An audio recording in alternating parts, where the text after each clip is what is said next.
Show me your love, but I want you. Go out and say, show me your love, why don't you? Show me your love, meet you at the right time. So Chipili, good to see you as always. Always. Do you never sleep?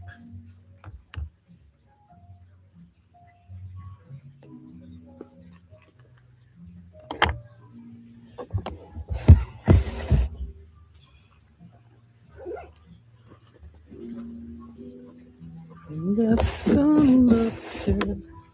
Loyalty, thank you. I'm also loyal to you.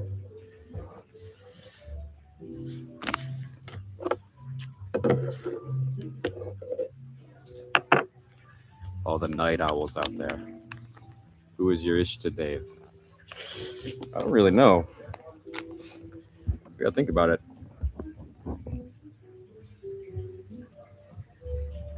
Does Jesus count?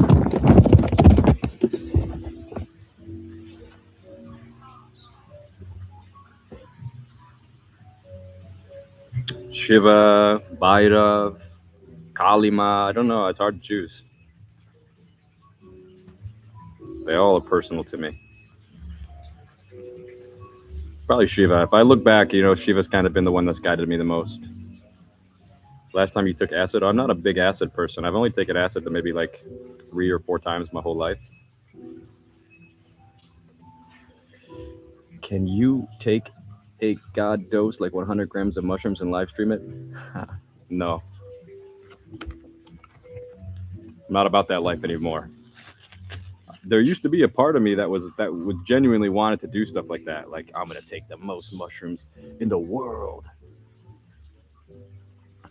So what's the point? I'm actually not so interested in the psychedelic experiments anymore. Like, I don't have any.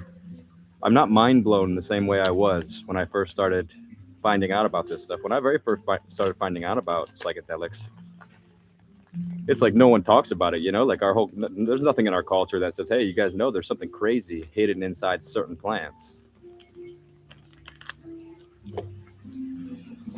And so when I discovered that, it's a whole restructuring of your understanding of the world. And it pushed me to the limits. And once you go past those limits, you realize the mystery is not inside the plants, actually. So it's like, smoke DMT, take 100 grams of mushrooms. The mystery remains unresolved, and it's actually not there. That thing might make it more obvious, meaning like the psychedelic might make it more apparent that the mystery is unfolding in front of you as you breathe. And when you're sober, you don't see it, but I see it.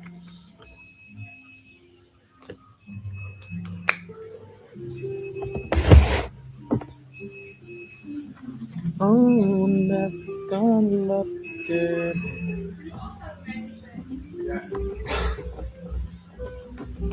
Show me your love. We are the mystery.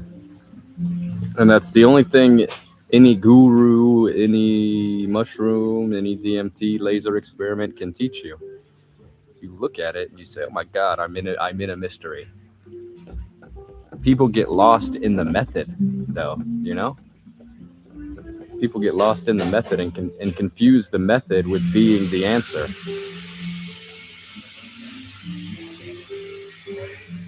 How much is your rent? I don't know, maybe like $25 a day. If I think about everything.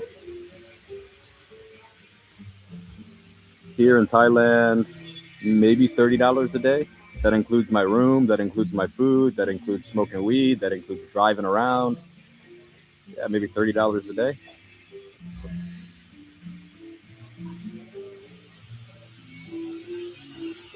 What is 30 times 30?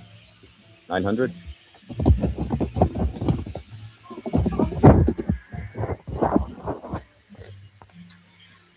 yeah, about maybe $1,000 a month I'm paying.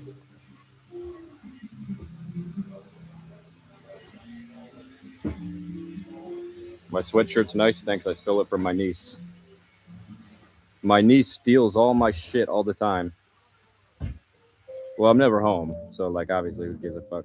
But it's just sitting in my room. But like I still have a room at my mom's house in Detroit. I have a very small family, and we have like a I don't know 5 bedrooms in our little house that well like unofficial bedrooms. We like split the basement up into bedrooms, and yeah, my mom takes care of my niece, and my niece just steals all my shit. So I saw this hoodie and I was like, sorry, homegirl, but it is now time for my revenge. Yeah, 1,000 a month is good, and that's me living kind of, just how I want to live. I don't really I eat as much as I want to eat. I smoke as much as I want to smoke. I drive around as much as I want to drive around. I don't really think about anything, and it probably goes all about to about $1,000 a month.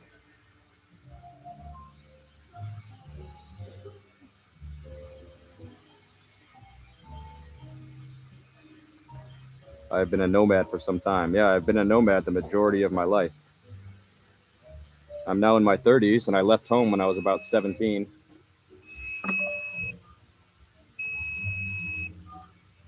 So I've been on the road about half my life.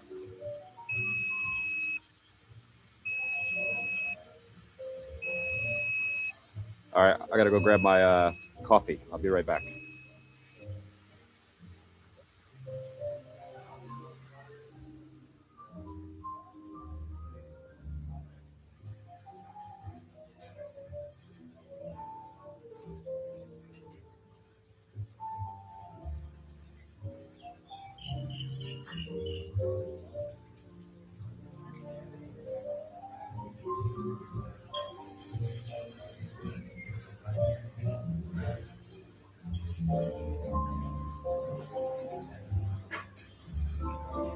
Morning.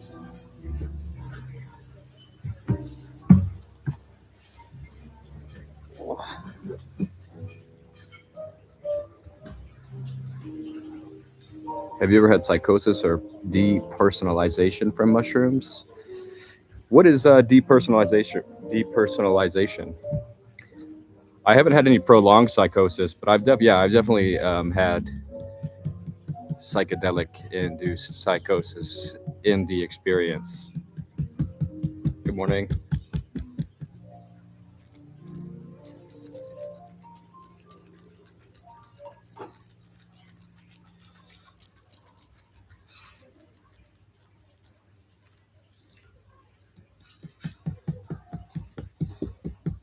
The background music is great. Yeah, it's nice. This is a nice place. This is just one little corner of a place called Pai in Thailand. It's like the northern part of Thailand. It's a little hippie town. The hippies completely have taken it over, and almost don't even really see Thai people walking around unless they're working, which I don't usually like to hang out in places like that. But this is truly like a little paradise, and you meet a lot of cool people, interesting people that are just sort of nomads. This is a magnetic place for nomadic people that just get blown in the wind. The sails of all of modernity has led us to this corner of the world. Did you ever meet Connor Murphy? No, I didn't. But I had a plan to meet him maybe about a month ago with Your Mate Tom. I don't know if you've seen Your Mate Tom's interview with Connor. With that, yeah, I was supposed to be there for that, but I was not really interested. I'm not really interested in looks maxing or that kind of world, even as a cultural quirk. I don't find I don't find it interesting, so I didn't really care to meet him.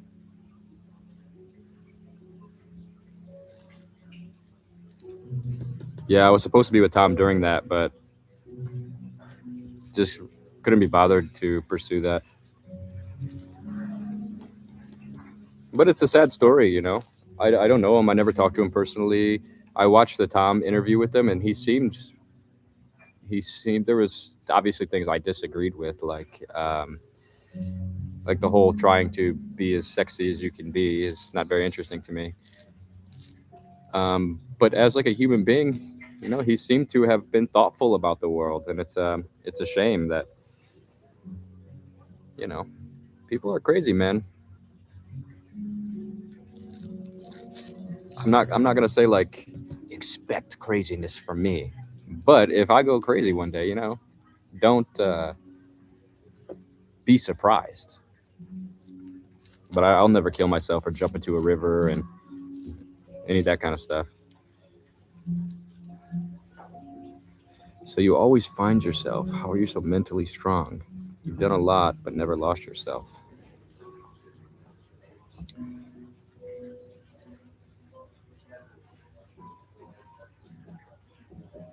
I don't know. I feel like a fly on the wall. I'm having these experiences, and they are happening to me, and they are changing me as an individual. Each experience, you kind of get a new perspective of the world, or sort of enhance your skill set. But um, I don't know. I've just always been me. I've always felt like the same meanness that I feel in this current moment, I've always felt since I was even, like a little kid or something. I've always just felt like I was moving and watching the world, kind of moving through it as I look around. But it was never able to fully capture the meanness and sway me from it. I did get vaccinated, actually. I was in a very confusing situation. I was trapped in a foreign country, and I had to take an emergency flight, a government rescue flight from the United States back home, which was a scam.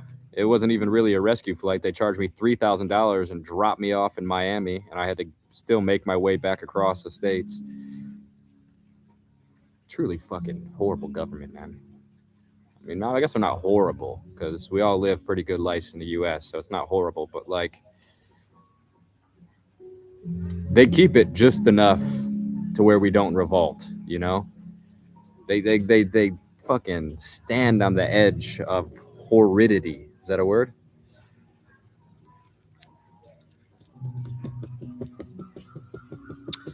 Yeah, I mean, fuck it, dude. Who cares about the vaccination? I'm out my body anyway. I'm gonna die. I already can see the age in my face. You can't see it because maybe the laptop is not good, but when I look in a mirror, I see it. I see that my body is changing, my posture is changing, my gut is beginning to protrude. It's like, fuck.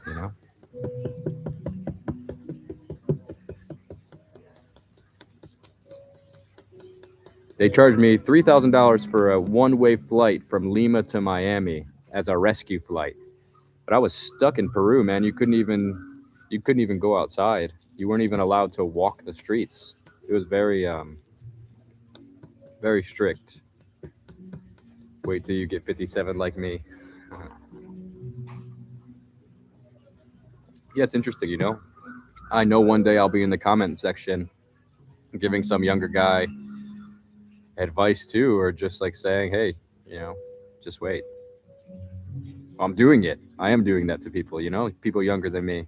I love it. I love that there's just always a ladder, there's always someone above you that can give you a shout. What happened in Lima? Well, I was actually staying at this ayahuasca center. I was studying Shipibo cosmology. I wanted to learn about the Shipibo tribe and their plants and their way that they communicate with the spirits. And fuck, dude, I was just there, and I have the opportunity to do this with a friend who owns an Arcana. It's a retreat center in Peru. And in my mind, I was like, how long realistically can the world shut down? What, they're gonna shut the airport down for a week? Like, no country on the face of the planet can afford to shut down longer than a few days, of course. But fuck, dude, after a week, it was like, okay, maybe I wait another 2 weeks, because that in my mind, I was like, I'm just gonna stay here in the mountains and study with the shamans. All the guests left. We're basically in an empty hotel. We got a big industrial kitchen. There's about 10 people, 4 shamans, a couple girls that are just locals that worked for the center, a guy from Canada, a girl from Argentina, and me. And we had all just been trapped together in this closed center. We're living in a small Quechua village called Urubamba up in the Sacred Valley of Peru. So these are the people that are like the living tradition of the Inca. Excuse me, I got hiccups. But yeah, these Quechua people are like the survivors of the Inca Empire. And yeah, I just got stuck there. You weren't even allowed to walk to the market. And then after like a couple weeks or a month or something, they had women only allowed in the market, or men can come on Wednesday, and it's only from 10 a.m. to 1 p.m. So they had such strict rules. I actually got arrested for walking around. We used to smoke. We'd smoke a little bit of weed or take a little cigarette break, and we walk down this back road that leads to the river. I mean, we are in a village, there's only farmers and land around. But for some reason, we were sitting by the same smoke spot we always sit in. The police pulled by and they got us and they arrested us and they made us pay $50 each or something like that. So, it just was getting very crazy in Peru. And I was like, I got to go home. It turned into 3 months, I think. I was stuck there for 3 months. And then I was like, fuck, dude, I'll just take the emergency flight home.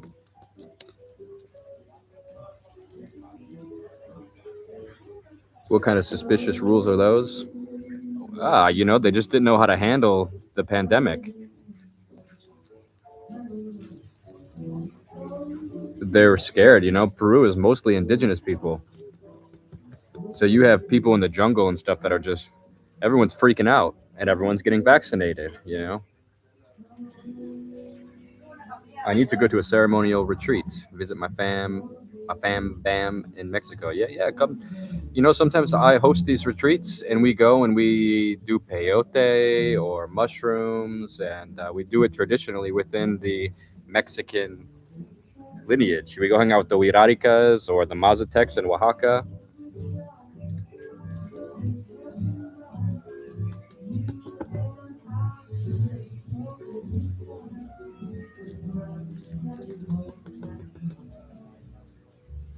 Is there another pandemic? No, I'm talking about a couple years ago.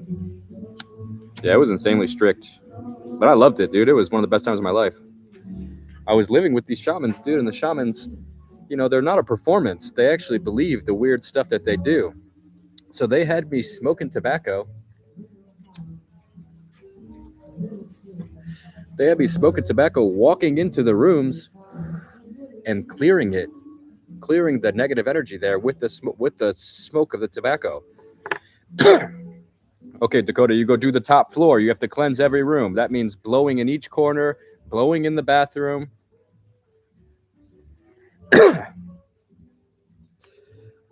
Jarrett is hosting a mushroom trip with Maria Sabina's grandson. Yeah, I introduced him. I introduced Jared to Maria Sabina's grandson.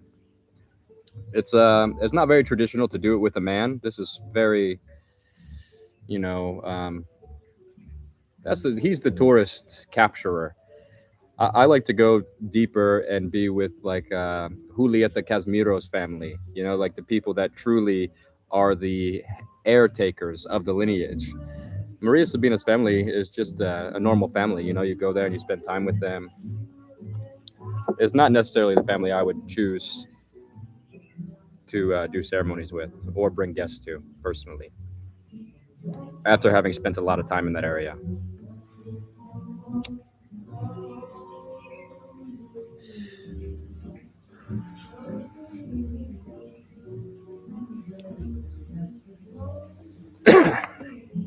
I don't know Jarrett too well. We would talk back and forth. We met a few times. He came to Detroit, where I live, because he's from Ohio. So he came maybe twice, and we have a mutual friend, and we all just sit there and talk. We've never done any adventures together. Yeah, we would give each other advice. Like, for example, he told me to go to Papua New Guinea. He said, "Oh, this seems like such an untapped place of the world."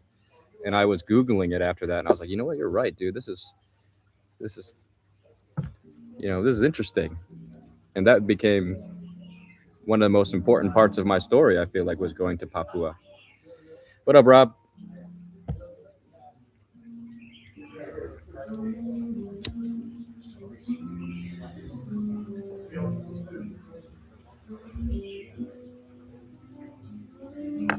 Do you still get tattoos? Not really. Who's Rob? Just there's just a lot of nomadic lingerers that hang out here, and they come and they talk business, and I don't know, they do Bitcoin or they fucking I don't know, build apps. Everyone here is working remotely, so you meet very interesting people, and they come here and they just smoke weed and they talk big dreams.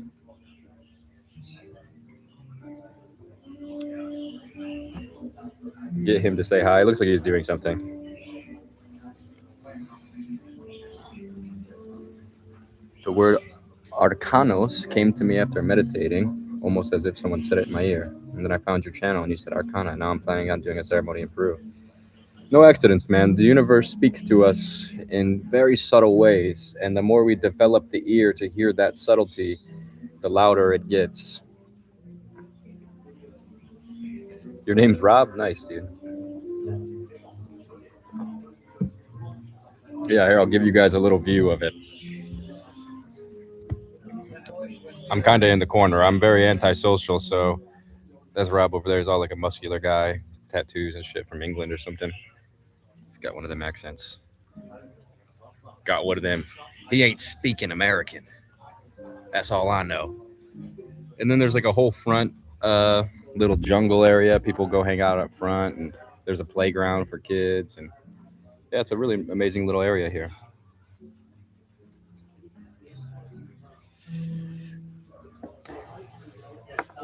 Should we control our thoughts until we feel calm, or should we practice until we no longer have any thoughts at all? Where's the permanent peace and silence? Is there a permanent peace and silence? I don't know if the thoughts ever go away. I think it just you just stop listening to them. You know, if I just sit here, because I'm talking now, obviously I'm in control of the mind. But if I'm just like sitting here and I'm just smoking and drinking, I will have a million thoughts happen in the span of a minute. And it's just everything you can think of. All the floating by specks of dust and the cobwebs of my head. I examine them constantly, and every emotion gets stirred up, and I can go through 100 things in a minute. I can be 100 people in a minute. So I think like spiritual practice doesn't actually get rid of that, but what it does is just makes you not pay attention to it as much. If you just ignore it, it doesn't really have its power. I don't think it necessarily goes away. Like clouds are still going to float in the sky, but like you don't really got to look at them.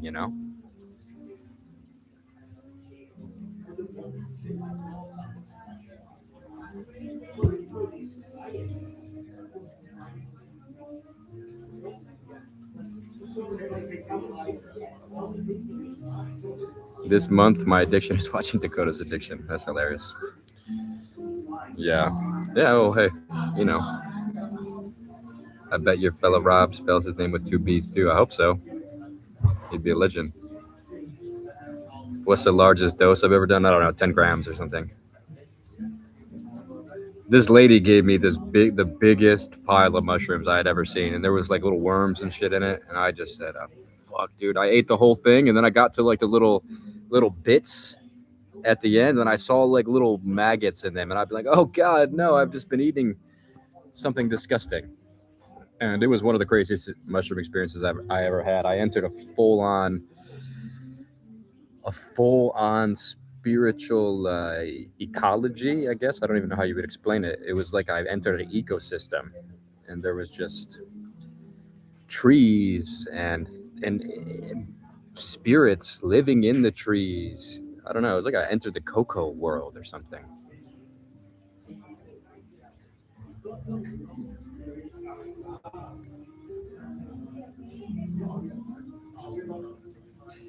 Thank you for the gift.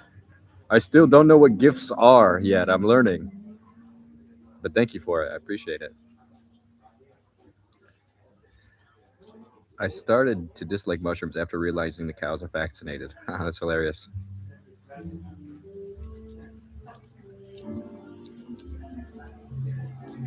Why does the universe communicate so subtle instead of more direct? I think it does actually. I mean, you know, we're talking to each other. So on some level, it is very direct. It's just that we are so analytical almost that we analyze ourselves out of that direct confrontation. I don't even know if that makes sense because it seems conflictual a little bit, but I think almost in our biology it has we have like a very strong need to survive. So I think that need to survive puts an overlay on top of our experience of reality, which is overridden by lust. We want to survive. We have to procreate, or all of the things we do to build the comforts of society, to make sure that we are okay. I think this makes the obvious communication of the universe seem more quiet.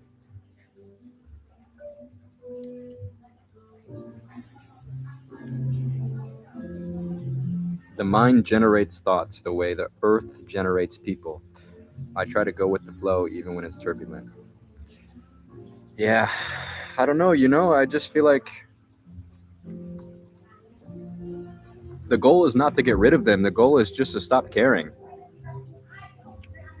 Yeah, okay, you have a thought, and the thought is telling you to be angry.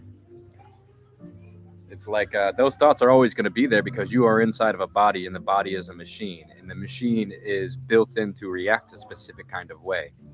If you touch fire, you feel pain. If someone says something offensive, most likely you will be offended. So, like, there are this built-in mechanism inside of us. But spiritual practice is just like, I don't care. I'm focusing on something bigger. Yeah, okay. Maybe it is justified to be angry about the world, but I don't know. I'm not listening to my body. I'm listening to my soul, which tells me there is something bigger beyond my emotions and beyond my thoughts. So I don't care to give them my authority. Ram Dass says it's about learning to operate on two levels at once. Yeah, you kind of have to. You kind of have to. Because we are operating on two levels at once. We're not from this world. I mean, look, my name's Dakota of Earth, but this is not my home. Only this is my home for a temporary bit of time. I'm coming here just to say hello to you guys. But in a few years, maybe, I don't know, 10, 20, 30, 40, 50, maybe 60 years, maybe, I don't know how long I got. But I'm just coming here for a little bit of time. So we are operating on two levels at once, We have just popped up here for a little bit. You experience the lives and memories of all the maggots you ate. Yeah, it's possible.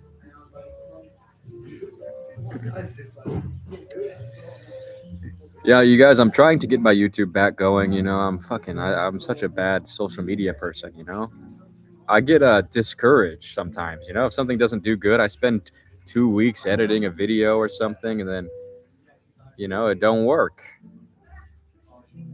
In the sense, maybe, I'll get, like, I posted this video of me going crocodile hunting, and it is a side quest, and maybe some of you seen it. But it only got 10,000 views on my main channel. I made it only available for members because I was embarrassed, It's like, dude, I have 1 million subscribers. Why is it only breaking 10,000 views? But of course, it's because my inconsistency. It's because, I don't know, why would I go crocodile hunting? That's what the algorithm thinks. I'm a spiritual channel. I make videos about the Buddha, and here I am going crocodile hunting, so it doesn't know how to deliver my video to people. And it's just like, do I want to play that game? Like, yeah, I mean, I guess I do, because here I am. When is the Ethiopia documentary dropping. I have to go back in January, so it's not finished yet. I need to go there for Christmas. UBU is what we want. Yeah, but I want to make it bigger. I want to be a bigger presence in the world. And I'm realizing it requires me to play the game. So I'm learning how to do that. I've been hanging out with these guys like Seal. And Seal, I'm learning a lot just watching Seal. You could do a Patreon for diehard fans. Yeah, I have a Patreon. I'm trying to utilize it. I also have memberships here on YouTube where I'm going to start doing not private videos, but membership only videos like that crocodile video. Yeah, just going to start making some membership videos. I don't know if people are going to like that. I don't know if people are going to pay for videos, but there's 20 people that have signed up now. I don't remember how much it is. YouTube takes half of it. I think it's like $3 or something. So I get like $1, but 20 people have signed up. And yeah, thank you guys for signing up. That little bump helps me. It helps. It helps me do this kind of stuff. It helps me go out and see the world and come back from the fringes of the planet and report back what's there. YouTube takes from Patreon. No, sorry, I meant YouTube memberships. But Patreon also takes a percentage. You do any crafts? People would buy stuff you make? Yeah, I'm considering that kind of stuff. I don't really make crafts, but I am considering something. I don't know. I never wanted to take a teaching position. I don't feel like a teacher, but maybe some courses or something. I do feel confident now that I'm a little bit older and I have some experience that I do have something to offer, actually, of value. So I'm just now in the kitchen, I'm just trying to figure it out. You've got a super solid OG tribe. Speaking for myself and a few other friends. Thank you. I do have an OG tribe, and that's something that I recognize. I don't give it enough love just because I don't feel like a YouTuber in my day-to-day time, unless I'm in an experience like a live stream. And when I'm doing this, I see the same people. So Chipili, I see you were in here and these people, and I'm just like, damn, dude, like my mind has crystallized into a community somehow. You'd buy a Dakota hoodie? Okay. Yeah, I'll consider making them.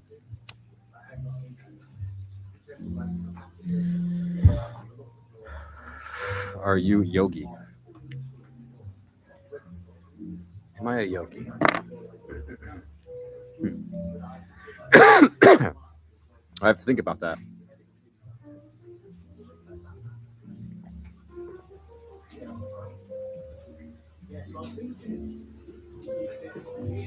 What did happen again?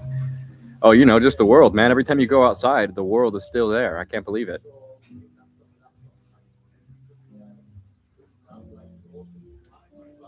Consciousness does not just passively reflect the objective material world. Thank you for the gift, Azul, Azusanan, as Azus Nalasvistre.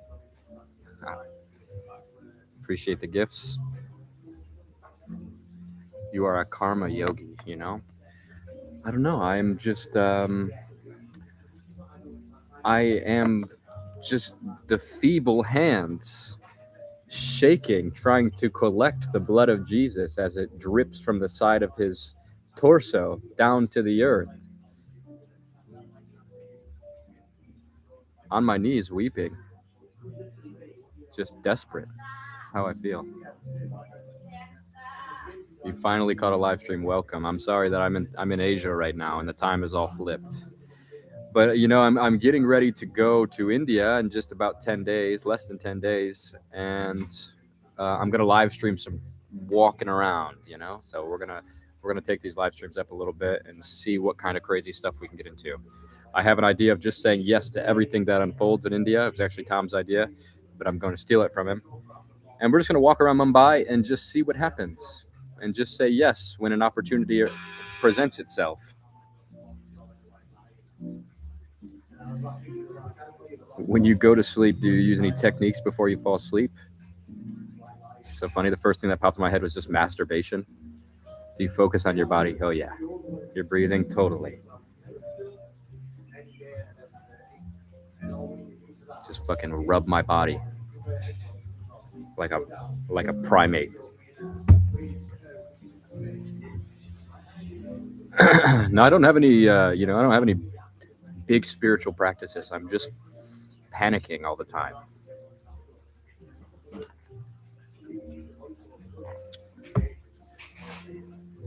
I'm just in the Bible. There's a part in John. It's the very so like I was reading the Old Testament. I was in Ethiopia with a guy I met on a bus. His name was Solomon, and I just happened to get squeezed next to him on this bus, and we go to Mekelle, which is in the north of Ethiopia, and Tigray, which is like the most dangerous place of Ethiopia. Everyone says level 4, warning, do not go. I went and it was beautiful. I loved it. Thank you, Clarice. Man, you guys got these crazy YouTube names. Claire Sage Manorath. Thank you for the bus. I appreciate the bus. His name was Solomon, and he took me to this church. The next morning, I went to church with him. And thank you for the flowers. I don't know what these jewels are, you guys. You guys keep sending jewels. What do I do with them?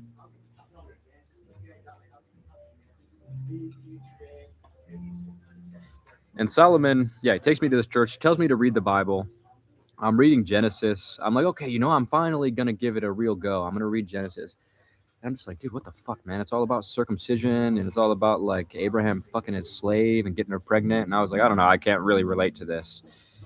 Everyone's dancing and singing, and I'm just like, this is the reason I left Christianity to begin with, Like, there's nothing in this that is making my spiritual warm fuzzies inside tingle. I'm definitely not getting butterflies. And he tells me, he's like, we're reading from John, just turn to John and start reading. So, okay, I skip ahead and I go to John. And there is a part where John says, he's having these realizations of God, and he's beginning to share them with people. And these people are saying, like, who are you to talk about God? What are you? Are you some prophet? You the Messiah? You have some connection to God, almost in a mocking way. And he goes, no, I'm not a prophet and I'm not a Messiah. And I imagine it like this. I imagine he's looking down at the ground. He looks up at them and a single tear falls from his eye. And he says, I am a voice crying out in the wilderness. And that's what I feel. I forget what made me bring up that topic, but yeah, that's how I feel. I feel like I'm a voice crying out in the wilderness. Oh yeah, you guys were asking me about spiritual practices, like what are my methods? And that is my method. I'm just a voice crying out in the wilderness, begging for God to show me himself.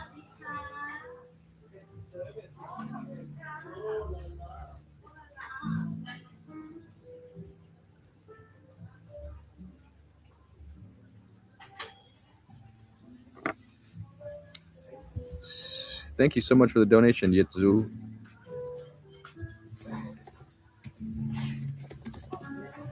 I appreciate that. A CRC. Where is CRC from? CRC currency. Costa Rican? Oh, you're Costa Rican? Un tico, eh? Have you heard of Michael Singer? The name sounds familiar. If you haven't, I highly recommend him for practical spirituality. Let me Google that name. It looks familiar. Michael Singer.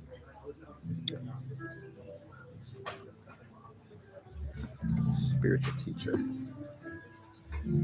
Michael Singer. Yeah, no, I recognize the name. I can't put the face to it, though. I don't recognize the face. I'll definitely check him out. I see a picture of him here with Ma Durga, and he's talking a lot about the soul. Let's check out some of his quotes, spiritual quotes.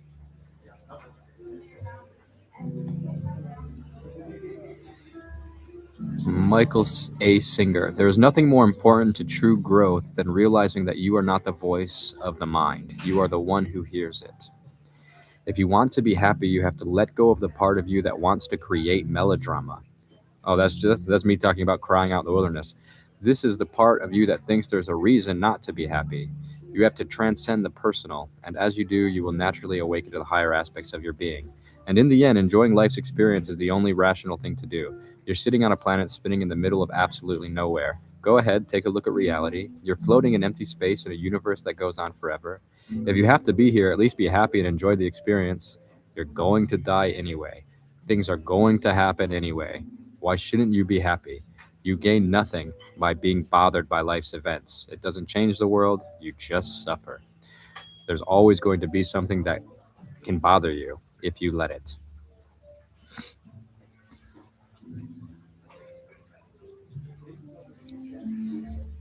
Thanks, bro. I'll check them out. I'll check them out a little bit. Home. I'll never be Paul. Paulie. Thank you. Thank you for the donation. I appreciate that. You read Jack Kerouac last time, right? Home. I'll never be. Man, there's just something about this old beatnik poetry that just makes me feel mad. Mad to be like just to like hopscotch down a street I'd never been down before. It feels like there's just like I'm in the Bardos, you know, like the waiting room, the purgatory to the afterlife, and there is just a guy playing the saxophone somewhere in the corner, and it's just the music as we wait to take the next life. I feel like this beatnik poetry is happening in that space. This is just like my how I feel about it. And thank you for always coming in here and sharing that with us. And thank you for the donation. I appreciate that a lot. Can we read some Jack Kerouac?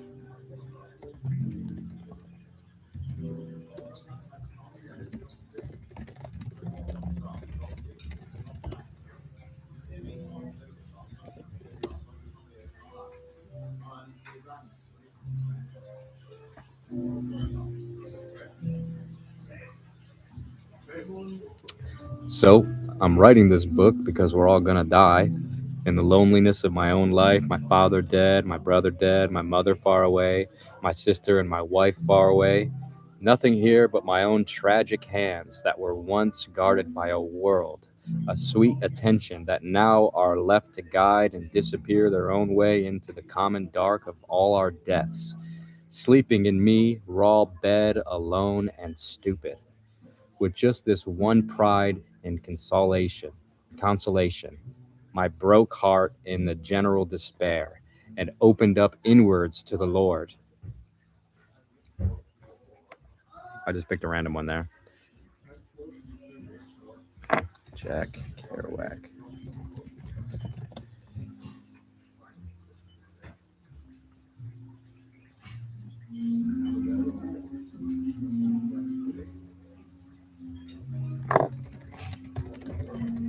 There's one, maybe Paulie, you know, there's one, it's so amazing. It's Jack Kerouac doing a live reading somewhere. Like, I don't know, it's got like a guy playing piano and he's doing just a quick reading of On the Road, one of his books. And, oh, hold on, I'm just getting a phone call.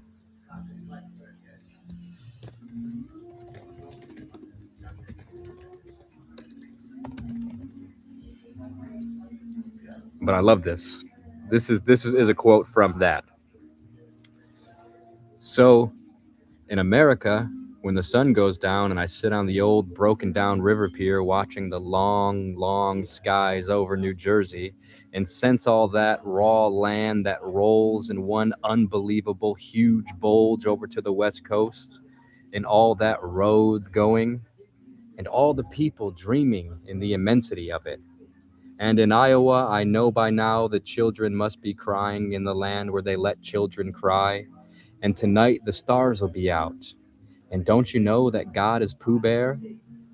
The evening star must be drooping and shedding her sparkler's dims on the prairie, which is just before the coming of complete night that blesses the earth, darkens the rivers, cups the peaks, and folds in the final shore. And nobody knows what's going to happen to anybody besides the forlorn rags of growing old. And I think of Dean Moriarty, which is a character in On the Road. I even think of old Dean Moriarty, the father that we never found. I think of Dean Moriarty. I'm reading.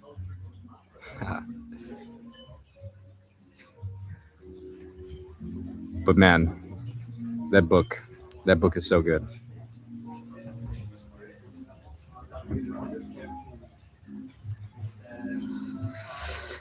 Jack Kerouac, On the Road's a big one people need to read, I think. He also wrote Dharma Bums. This is like the Ram Dass before Ram Dass, and a little bit more poetic, you know? Like these were the hippies before the hippies who had the courage to walk out and you know, see what was out there. This is before people were traveling as just a common way to live. You know, you just pack a little bag and hop on some boxcar and you end up from the East Coast to the West Coast and down to Mexico. You're reading Dharma Bums right now. It's so good. Ginsberg.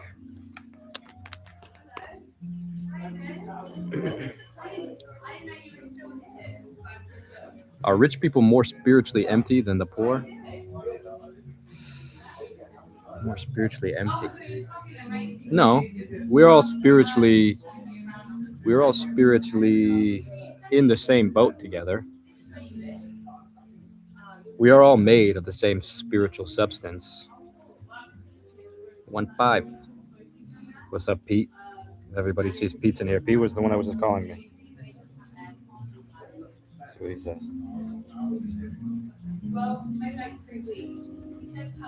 There you go, Pete.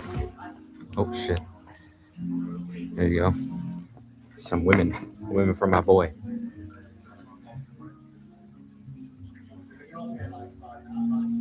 Lots of hippies read Crowley. They were not Satanists, but understood. Yeah, I read a lot of Crowley, actually. One of the most misunderstood. Crowley's book on yoga is like an actual Upanishad or something, you know? Like the dude clearly understood what he was talking about. I prefer the Kerouacs and beats to Ram Dass, more grounded and realistic. Yeah, I love it all. I couldn't choose.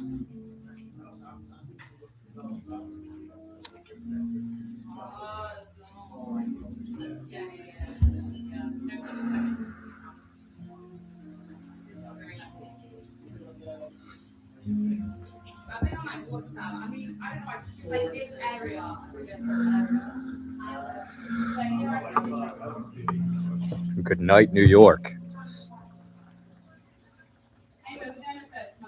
New York to me is proof that there are energies that manifest in places. When you're in New York, you feel the soul of New York. And even like it micro fractions into that. You go to like Brooklyn or what's the hit, Williamsburg. You go to these areas and like you can feel the soul of that place. These sort of reoccurring patterns that have just been, you know, bubbling in that area. Detroit, where I'm from, has got the same thing, you know, like you can just feel it.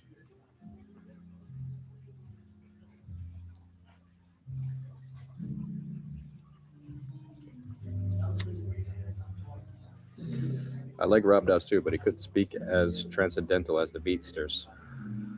Different types of transcend. Ram Dass is like inspired by you know, like Hindu stuff, so a lot of his talking points were within that worldview.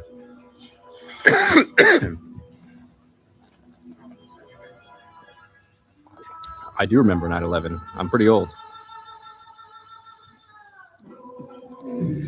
Pete, you got any good stories that I should tell? What's a unique story that we've done that I just haven't might not have talked about?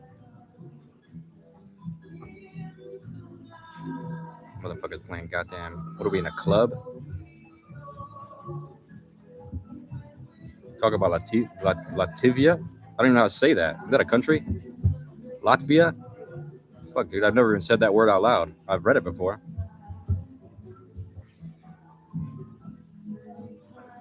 What am I sipping on? This is called Thai tea. And I'm putting you on. If you guys got a Thai restaurant around you, go get a Thai tea. Talk about Latinas? Oh, okay, I talk about Latinas all day. They're great. Love them. Could have a dozen easily.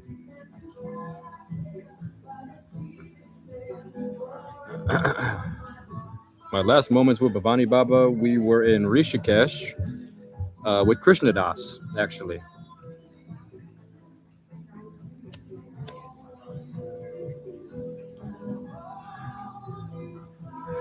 Now, it's not like iced tea, it's like a milk tea. I don't know what they put in it, truly, but it's amazing. Yeah, it's milky.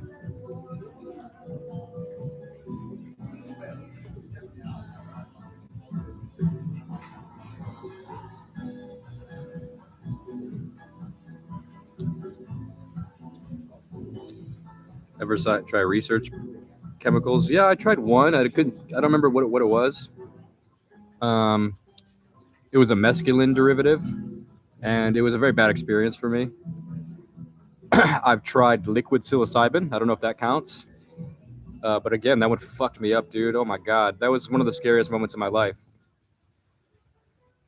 So on the black or on the dark net, I bought some liquid psilocybin, and I don't know, somewhere along the trip, it just didn't feel like a normal mushroom trip, and it was very intense. And I had somehow convinced myself that I drank poison because I just trusted some person on the internet. I'm drinking this thing, just crossing my fingers that it's psilocybin, you know? And then as I took it, I realized, oh my God, dude, I've been poisoned. This person just sent some poison and I drank it and now I'm dying. They're going to find me OD'd on my bed. And I remember looking at pictures of my family and shit and being like, fuck, man. Like, they're going to find me all rotted and shit. I shouldn't have done this. And I walked outside and I just tried to breathe through it. And I was like, maybe I'm just tripping, you know? Like I went outside and I looked at the sky and I was like, okay, just calm down. And then I was like, nah, I'm poisoned right now. And I didn't call the ambulance or anything because I don't know. I was like, fuck it, I'm just gonna lay here and die. And I was having all kinds of religious experiences about God and stuff because of that. And next morning I woke up and I was like, my God, thank you. You know, I'm alive. I don't remember what it tasted like. This is a long time ago. I mean, we're talking Bitcoin is probably $50 at this time.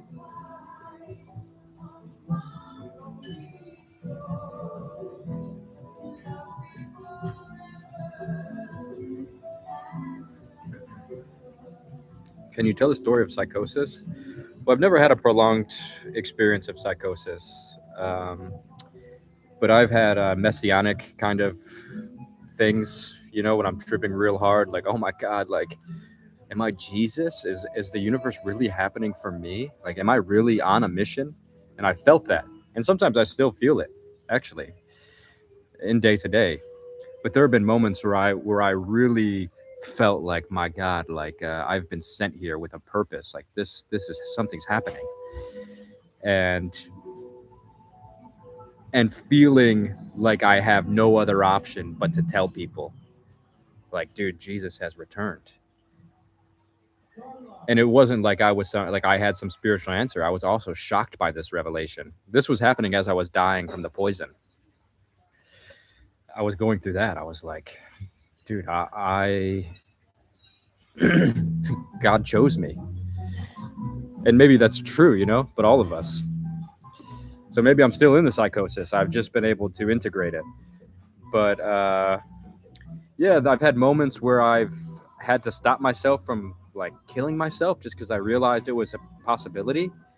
Not like I had a gun to my head or anything, but like, you know, just being like, wow, I could just go jump into this traffic right now. Like I'm having deep realizations about how interactive the world is and visualizing the extremities of that. So mushrooms have put me into this kind of psychosis to where, well, I guess it's not a psychosis, but it's just a deep evaluation. And I guess psychosis would be actually acting on it. But there have been moments where I've had to like, oh no, you know, push that thought down because like you're getting close to considering it just because it sounds interesting. You know, you can't go jump into front of cars. just because it's interesting, because you realize you can. Be like, God, dumbass, you're on mushrooms. Don't think like that.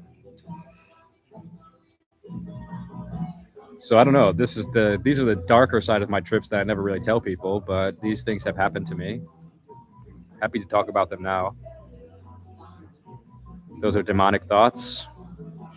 Yeah, I remember it feeling demonic in the moment. I was walking out of the woods. I would used to go and take a bunch of mushrooms by myself in the woods. I don't know why I would do it for spirit contact.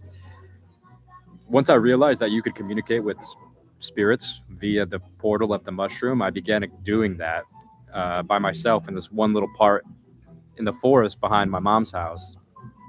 And yeah, all summer I was just out there doing that.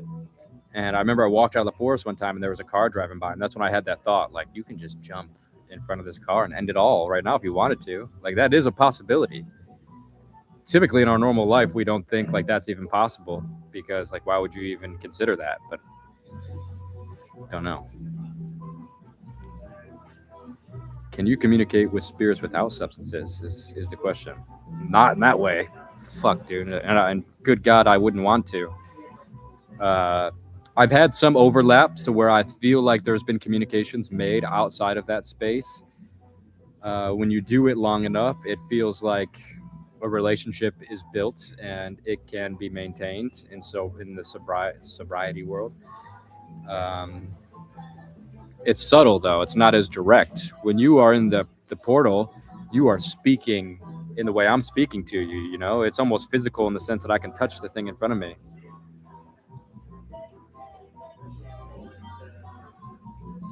Is Thai weed good? Yeah, Thai weed's great. Oh, I can't show it on camera, dude. Every time YouTube's been on me lately.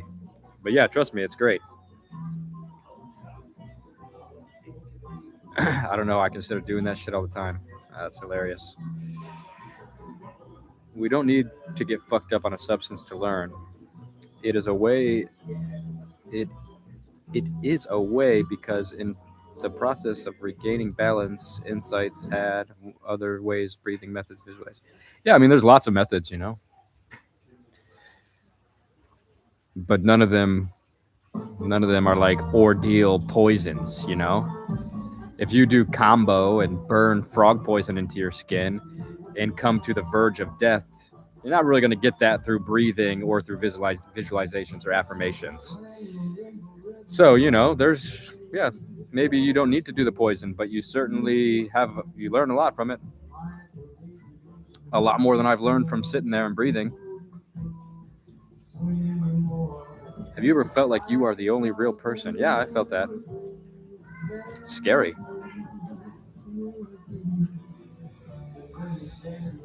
Sindhu C, namaste. What are your thoughts on psychedelic trance music? Well, honestly, I hate it. I'm not like the type of person that just like sits there all stoned out, like that. Fuck, dude, that would just drive me crazy. I'm more of like real chill, maybe some Krishna Das. Like, if we're gonna take psychedelics, dude, I want to think about God. I don't want to think about like, which I'm sure is very shamanic. It's very tribal in a way. It's like a drum or something, a modern drum, or like like drum circles. I mean, back in like tribal days, it's like a modern expression of that. But for me, I want slow. Hari Hara Namaha, like this, and I just want to sway.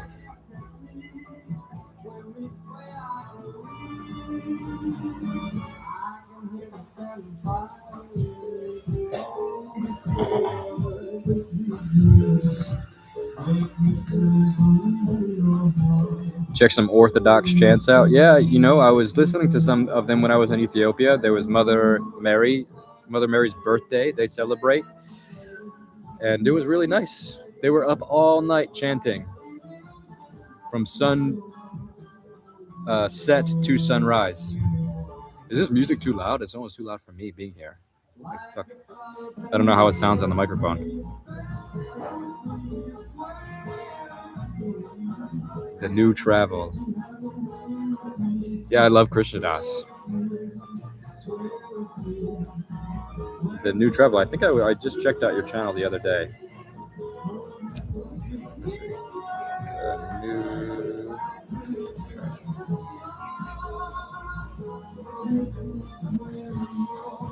I just clicked subscribe. 5 reasons Mexico is the greatest country ever. True. Absolutely, Mexico is the greatest country ever. I agree with you there. Mexico, viva Mexico. Cairo, I hate Cairo. Sorry, I'm just going through the new travels videos on YouTube. He's a travel vlogger. Oh, he went to Gobekli Tepe. Wow, cool. Man, you've been everywhere. Konya, Istanbul, Germany, Tijuana. Tijuana's not Mexico's most dangerous city. I can take you some dangerous places. A message to my American viewers. Buenos Aires, Merida. Wow, that's such a beautiful place in Mexico. Looks like you spent a lot of time over in Mexico. Mexico City is the greatest city on the planet. You know, it's good. I'm actually happy that people consider Mexico to be so scary and dangerous because it keeps it a secret. I need to go deeper into Indian classical. Yeah, hit it up. Azuzenas. Azuze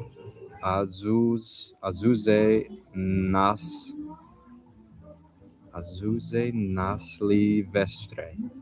Azuze, is that Latin? You ever seen jinn or nature spirits or the like? Yeah, totally.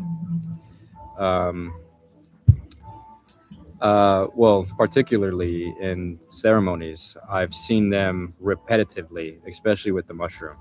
You know, there was one moment I was in Oaxaca up in the mountains in a place called Huautla de Jimenez, and we were doing a mushroom ceremony there. And they believe in duendes, you know, like little gnomes or like, I don't know, like machine elves of the mushroom world. And we were in the middle of the ceremony, and you hear these little, like something running outside, and the shaman goes, shh, you hear that? They're here. And she was talking about the duendes, the little gnomes, the elves were running around outside. And I took mushrooms with the same shaman. Her name is Hasmin. She's like the person I use comes from a big lineage, a very, very important lineage that is maintaining the mushroom ceremonies. God bless her and her family for being one of the only people keeping it alive, truly. And she sings in Mazatec, her indigenous language, and she guides you through the experience. And me and her and a couple of my friends were under a sacred mountain called Picachu in Teotitlan del Valle outside Oaxaca City. And dude, I seen it all. I seen the what the shamans talk about, meaning I understood the blood sacrifices. I understood the cacao offerings. I understood how the whole spiritual shamanic world science works.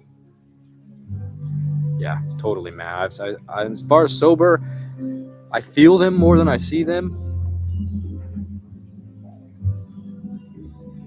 Man, this goddamn music is just like fucking moving around the space. It's like...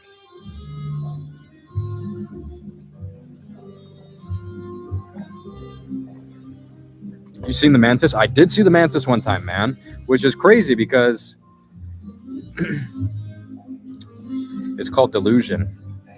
I don't know. That's a pretty easy cop-out.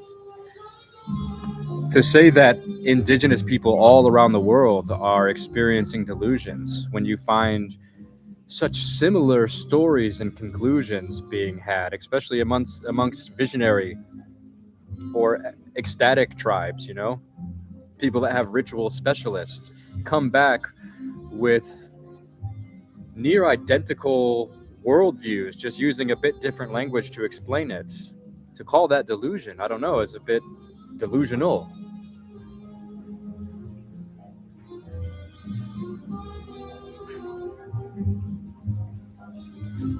It's a spiritual reality, but none of it is God.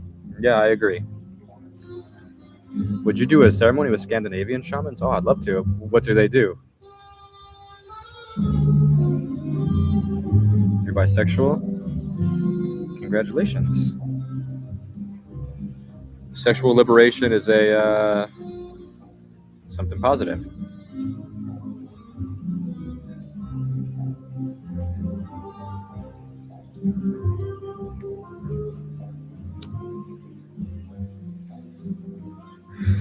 I'm an anthropologist.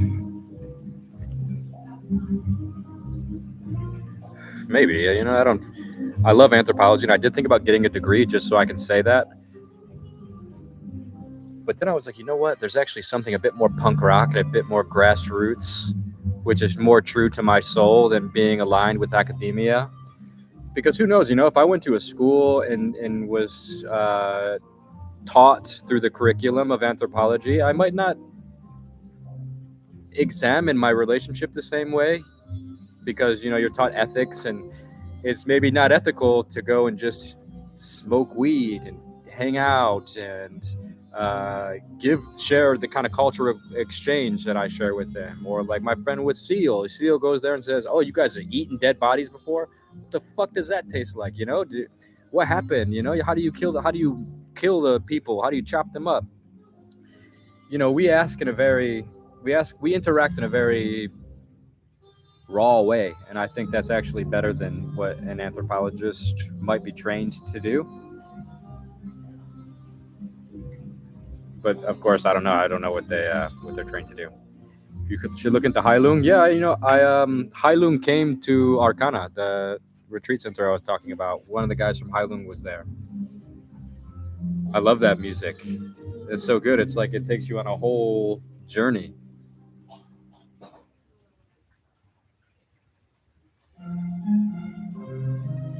You ate human before? No, I ate human ash before. I've eaten cremated human ash, but never flesh.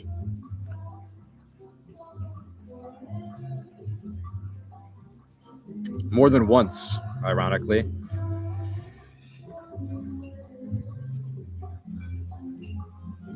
That's got to count for something.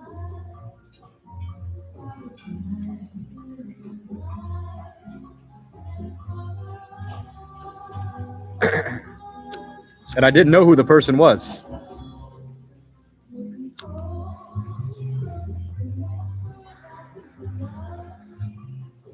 It's not ironic, it's uncanny. Well, there's some irony to it if you're in my mind. But yeah, you're right. It's uncanny.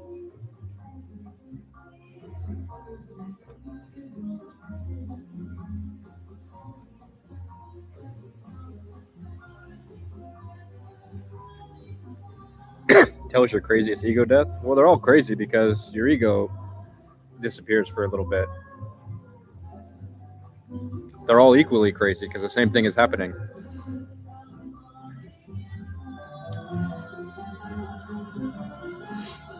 I'm not in India, bro. I'm in Thailand. What do the ash taste like? You know, it's interesting. And the preparation and method was just from the cremation grounds in India. I don't know. You know, you have... I hate to say it, but it was sweet. I don't know if it was the wood, but I don't know. You feel like you put ash in your mouth and it would just be like heavy and make your mouth dry and be like kind of hard to swallow. But it had a sweetness to it. Like it was almost had a flavor. And it wasn't that hard to swallow, that I remember.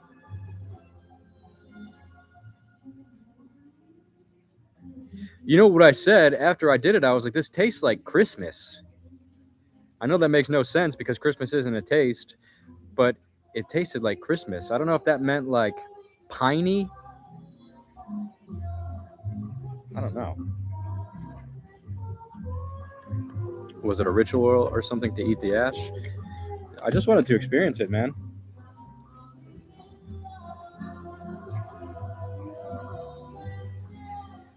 sometimes these agoris do this as a practice, and I was curious. Yeah, it was a practice. It was for spiritual field work. Wood is also burnt with the body. Yeah, of course. So maybe I was tasting the wood.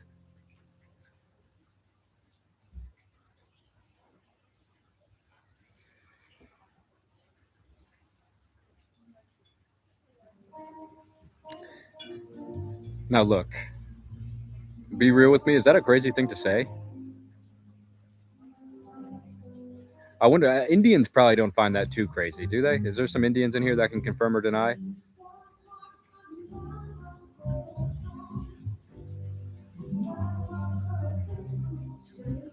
Do you think Christmas is more pagan than Christian?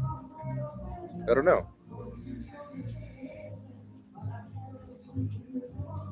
Not crazy to say. It's not that crazy, right? Surely someone's in here like, what the fuck, man? This guy's a cannibal.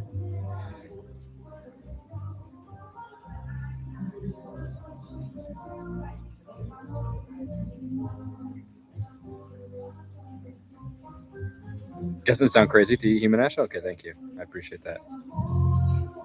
Ash is not meat. That's a good point. I think once you cross over into the meat territory, then it's like, dude, you're in some you're in the dark end. You're in the dark deep end.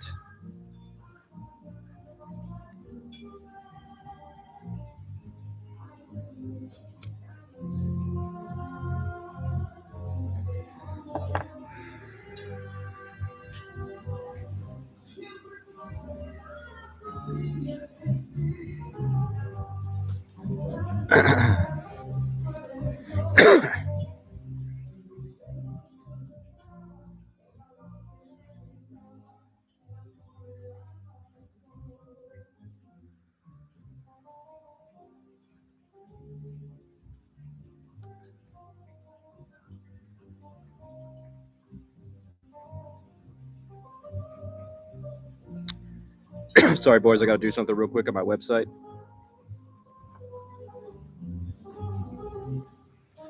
I got to talk to my Claude real quick. Excuse me, Claude.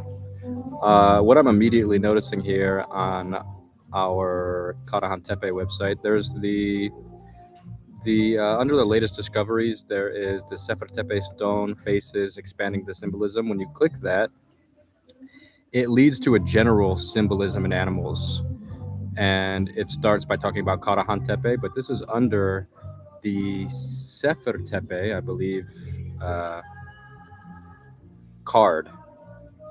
And then here it gives us a general overview. It talks about snakes and foxes, etc. But it's showing sites unrelated to Sefer Tepe. So I think that should have its own, the latest discoveries should be latest discoveries. It shouldn't be a general page. All that should lead to the correct spot. That's how I talk to my AI.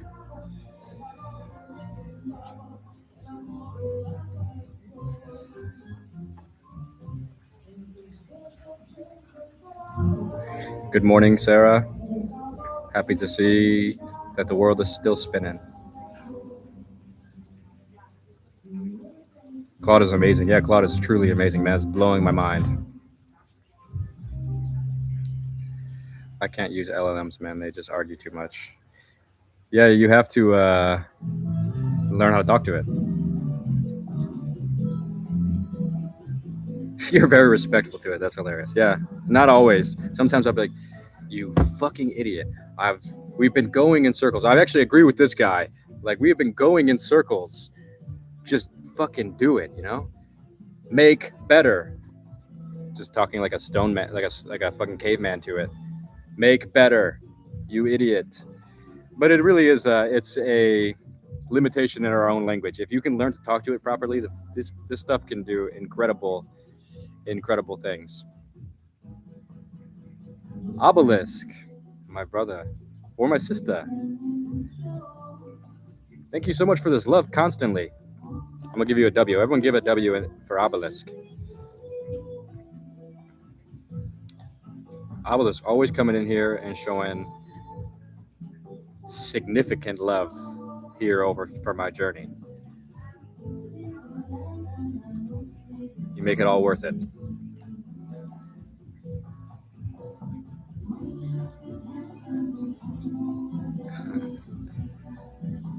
Obelisk, tell us about you. Should I just keep referring to you by Obelisk? Sometimes it's so funny to, like, I know you guys by your usernames. Like Xochipilli, I just call Xochipilli. Light of Tabor, I never said that out loud, but obviously I see you all the time.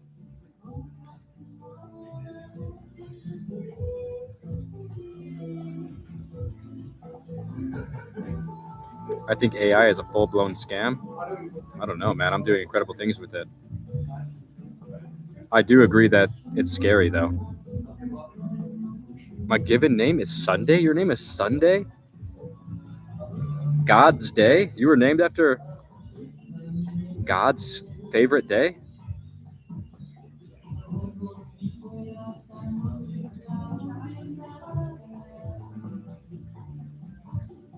What an amazing name.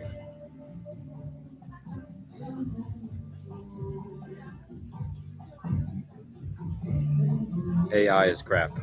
I disagree. I understand it's scary, and I understand things are going to change very fast, and it's going to be hard for us to accept that. But I wouldn't say it's crap. Zane. Thank you, Zane.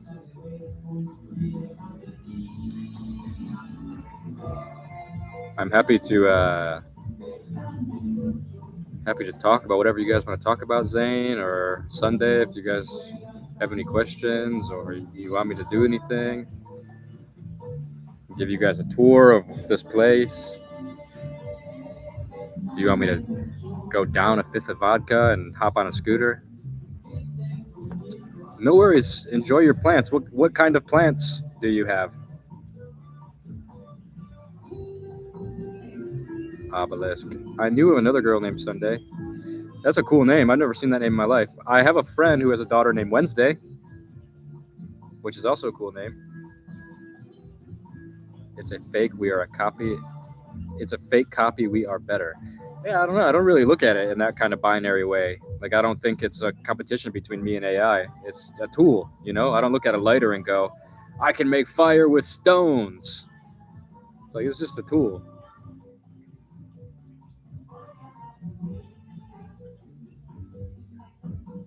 Ping pong show. No, I'm not going into the ping pong show again.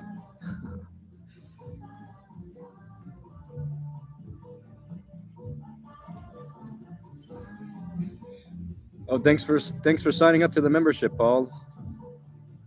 Yeah, thank you guys a lot. That's actually one of the best ways to support my channel if you're interested in that. Obviously, no pressure, but if you have a few extra dollars and want to, help me continue whatever this thing is that I'm doing, crying out from the wilderness for God or going to see some crazy tribe somewhere, this is a good way to support me and help my channel.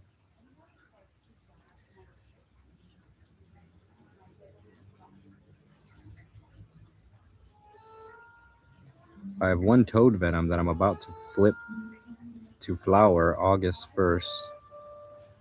One toad venom? Wait, oh, you mean, okay, I see what you're saying. I see what kind of plant you're talking about now. I catch your drift. I'm not very in that world, but I did try toad venom just because I have a friend that's like a psycho with the ganja world. He's like, oh, dude, this is the most important new strain in the world. He's actually a secret shaman. He doesn't realize it, but yeah, the stoner world, man, I love it. Freddie Skateboard, thank you for the donation. Hey, Freddie, I had this idea of building a skate park somewhere in a place where maybe kids need an activity, somewhere rural. I did think Philippines, but maybe somewhere like Ethiopia. I don't know, somewhere unique, and somewhere where it would benefit the community and give the kids an opportunity to learn a sport. And you could get different companies to help sponsor it, send skateboards and shoes and clothes. I wanted to do this with my nonprofit, the Community Garden. You know, if anyone actually, you know, has the vision of wanting to do something like that, I have a nonprofit and I'm happy to utilize the nonprofit for our, that's why it's called the community garden. You want to know why I came up with that name? I know it's a bit of a general name, but I came up with that name because the idea originally was all about shamanism, and it was about bringing shamans together, because there is this old foundation, like 13 grandmothers or something like that, where it's these indigenous women from around the world all coming together to bring their voice into one voice. They're like the spearheads of their traditions, and they're all coming together to share, to amplify certain causes, to help keep their traditions alive. And I had the same idea. I was like, this is so cool, but it doesn't need to be women. It needs to be the shamanic traditions themselves, the garden. So the community garden, like we're all planting it, a little bit of peyote over there, the hongos here, ayahuasca there. We have a garden of knowledge. But now it's grown into something bigger than that. And I want to do more things like develop a skate park in a rural community for a community. And if anyone has like the energy or the knowledge and the skill sets to want to take control of a project like that, hit me up, because I can't do it all myself.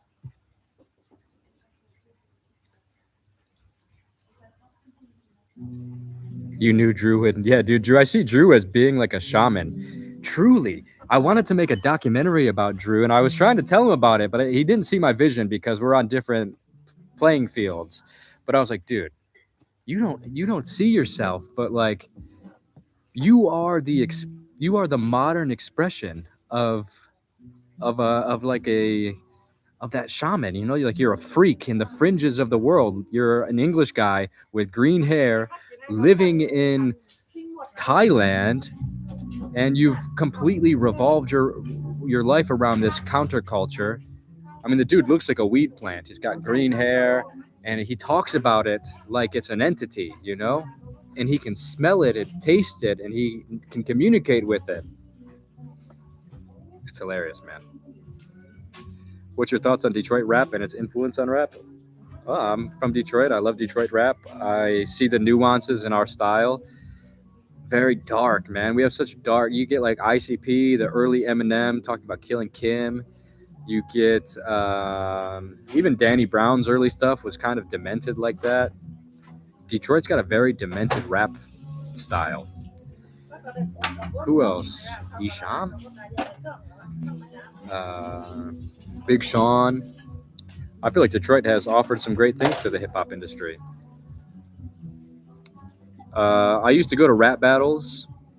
You can see some old rap battles online of like me with Bazaar from D12, Eminem's group. I've seen all those guys walking around when I was younger, just because that's from my area. So you know, you just come across like Bazaar and these D12 guys. I saw Eminem in a private show one time, performing in a private show.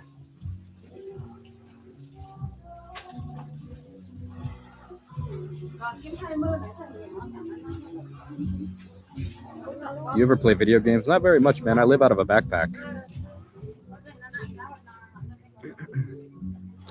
When I visit my mom, she has a PlayStation at her house, and I play. She plays, or she don't play it, but she's got it for the kids in my family, and I play UFC. That's like a boxing, you know, MMA game.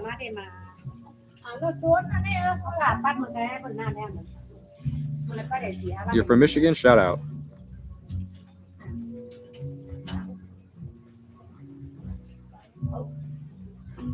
Eminem Infinite, his first album, which is well known. It's amazing, dude. Infinite, I feel like Infinite is one of his greatest songs. You can see how everyone was blown away by his early style, like his rhythm, his cadence, unique flow, unique rhyme schemes, all the way back to that Infinite track. What do you say? There were some good ones in there. One thought in my cerebral is deeper than a jeep full of people. What else? I'm infinite. Yeah, the hell what I was sent from it. Anyways, I love that song.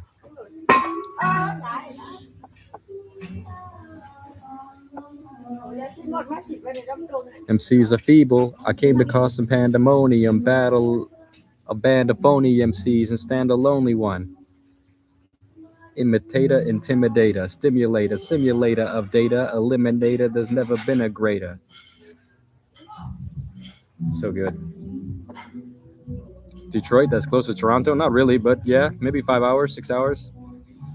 You got to go through the border, so the border causes a lot of time. I actually can't wait to meet you one day and bless you with some toad venom. Thank you, bro. I would love to smoke some toad venom with you. You know, yeah, in the flow, you know, the universe will magnetize the right people together, and may God bless us with the grace of that being us. And I'll smoke some toad venom with you. I love the name, dude. Toad venom.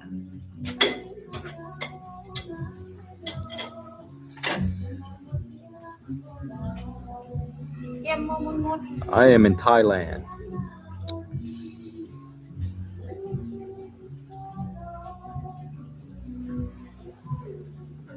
Yeah, my Kundalini up through the crown and third eye open, get access to big knowledge, better than AI.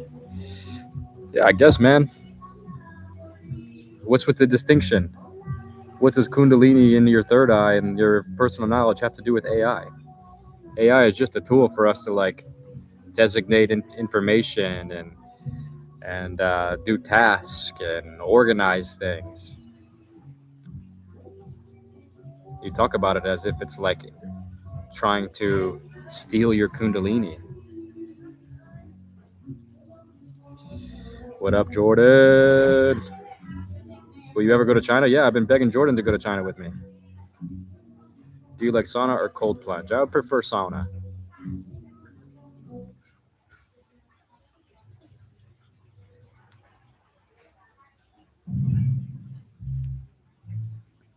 My spiritual evolution has nothing on my desktop calendar or my Rolodex.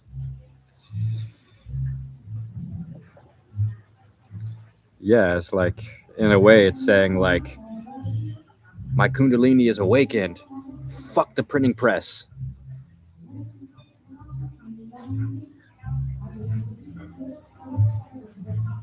Are you still living in that apartment in Bangkok? No, I just left it.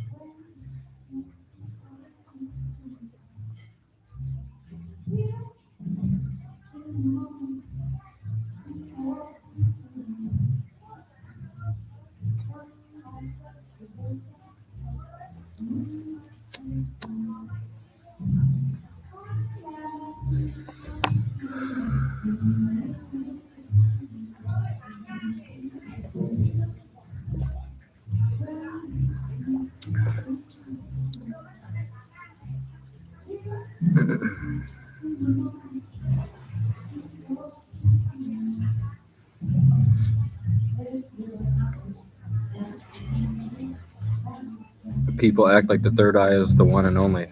I don't even know if it's worth talking about. Like, if someone opens their third eye, do they really need to say it? Like, once your third eye is open, doesn't it become almost redundant to even speak on it? It's like, what is the point? You're awakened now. Do you need to like come back down into this little material world? Hey guys, you know, look at me now. It's like, that is such a redundant thing to do after you're in such an experience. I don't even know what that would look like, you know? If your third eye is open, it's like, are you leaving YouTube comments? Maybe.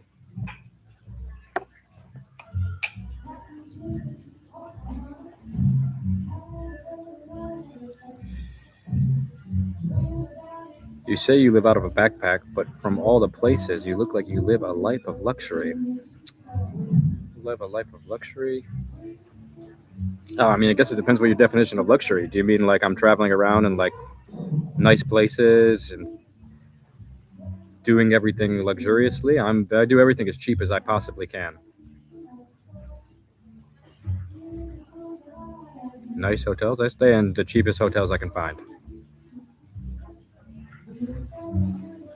Well, like the nicest I can get for as cheap as I can get. You know, like the place I'm staying now is $15 a night.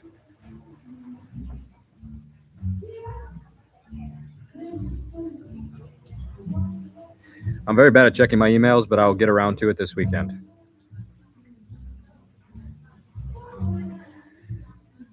Do you pay for upgraded plane tickets ever? Nope, I never did.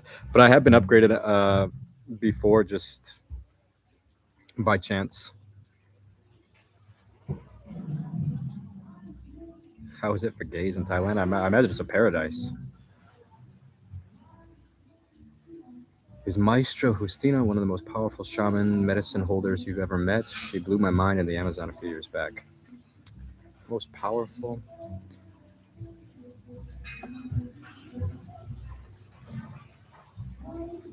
I don't know. Yeah, I guess I'd put her up there. Most powerful. You know, to me, she is definitely an authentic Shipibo shaman. You know, this woman comes from the jungle and has a deep history. I mean, it's built into her culture. It's who she is as an individual. But I spent a lot of time with that family. When I was trapped in Peru, I was living with her family.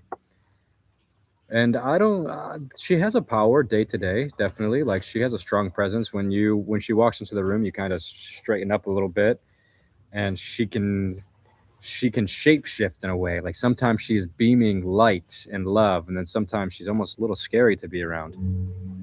But powerful, you know. She doesn't have the same kind of power as being around someone I would imagine like Neem Karoli Baba, or even someone like Bhavani Baba or Ram Das. Different types of power, you know. She's definitely powerful in the sense that she knows how to commune with spirits and she knows the plants. But as far as power goes, as spiritual enlightenment goes, uh, I don't think that's necessarily her goal. It's interesting though, man. It's interesting to meet like a real lineage holder, you know, and you go into the Amazon jungle, you meet a real shaman. She is that for sure. And I've seen her do some spiritual crazy stuff, you know. I've seen spirits when in ceremony, I've seen the spirits helping her. Did you do your ayahuasca in Arcana? Yeah, I think I've only done my ayahuasca with Arcana. There were some moments I did my own retreats and I was drinking there also, but yeah, as far as my own personal retreats, Arcana was the only place I would really recommend, you know. I just became a member, and you are the first and only person I became a member to here on YouTube. I don't have much, but just want to show some love. Thank you so much, Sarah. I'm honored to be the first person you support on YouTube. Slowly going to add some things to the members only, whatever playlist or whatever, however YouTube categorizes it. And I hope I can get some good stuff in there for you and make you feel like it's all worth it. Also, you know, I'm happy to give like a quick tarot reading if you want to email me. Same with you too, Sunday. Uh, if you're still in here, you know, any of you guys that give these kind of donations, send me an email and I'm happy to do a tarot reading for you. Ask a question, I'll film myself and I'll send you a video.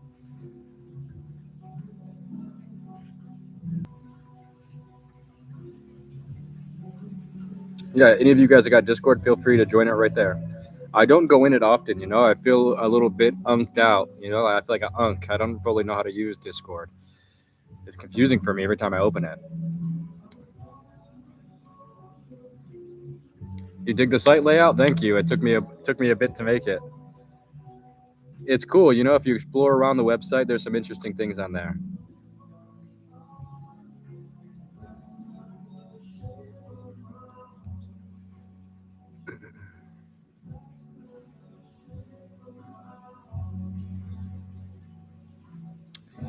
Thank you, Shochapili. Shochapili, do you know how to do Discord? Like, do you know how to work it? Because I feel like it's very, like, when I go into my Discord, I feel kind of like, what the fuck? There's so many rooms. Why is there so many rooms? And there's like rules. People have set rules up and stuff. And it was just like, I don't know, man. This is like not how I personally would run it. So I just don't even go in there. I feel like there should be one room where everyone just hangs out like we are here. There doesn't need to be like selfie rooms and spiritual rooms. I need I need someone to go in there and just fucking wipe everything, or that knows how to reorganize it. There's a guy in there that does it, but I don't know. Feel like people were complaining that there was like politics and stuff in there, and there was like big pronouns and stuff added, which is like, it's cool, but like not in my chat room. That's not like how I'm not like a political type of guy, or pushing certain political things and forcing people to say their pronouns, and like it's not really my interest.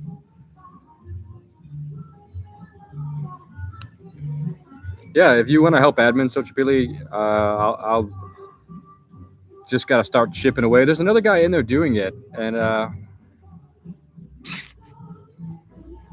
might be a couple. And I did talk to him, and I was like, I think we need to change it.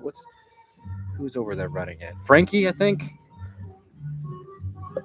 So I don't know. Yeah, maybe we just go in there and we clean it all up.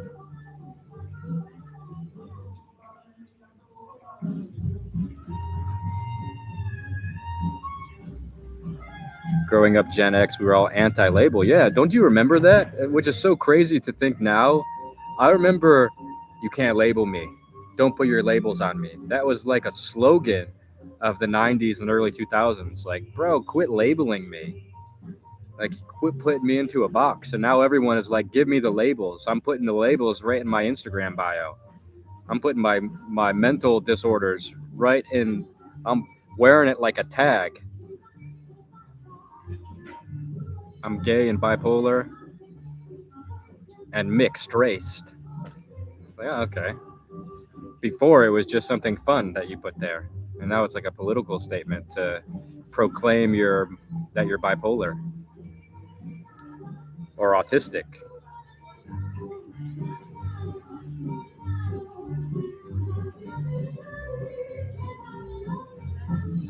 Aren't there mods in the chat? In this chat, yeah, Xochipilli is the mod here.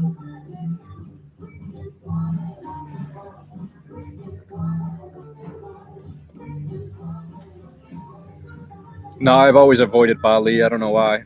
All my friends say it's amazing. Oh, there's Frankie right there. Oh, maybe that's a different Frankie. Sorry. That's Frankin. Frankin around. Yeah, I've done some sweat lodges. I've done temazcals in Mexico and Peru, and normal sweat lodges like saunas.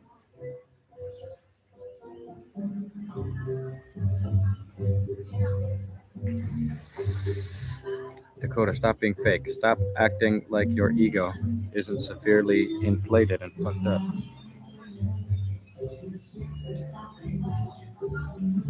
Maybe if you spam it again, I'll believe you. Can you write it in bold instead of just caps? Can we do caps and bold?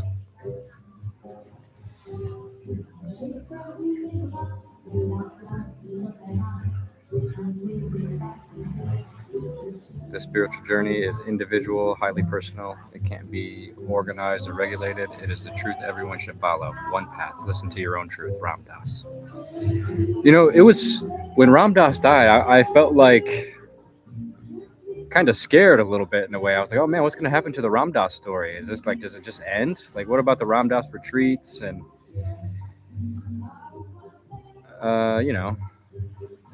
or I don't know, because I was kind of in it a little bit. I was with Ram Dass at the end of his life, and Krishna Das and Raghu and stuff, and I had this fear, like when Ram Dass dies, it's like this is the end of all of it. But I feel like it actually got kind of bigger. Please unprivate the last PNG video. I actually made it members only.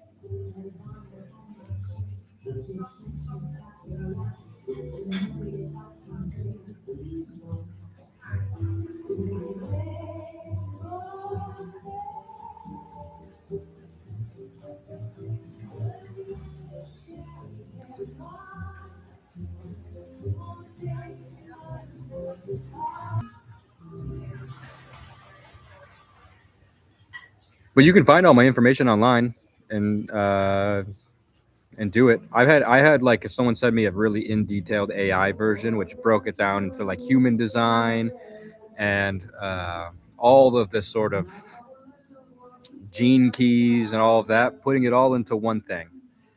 And they gave me this full PDF of my entire life.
What up, Daniel?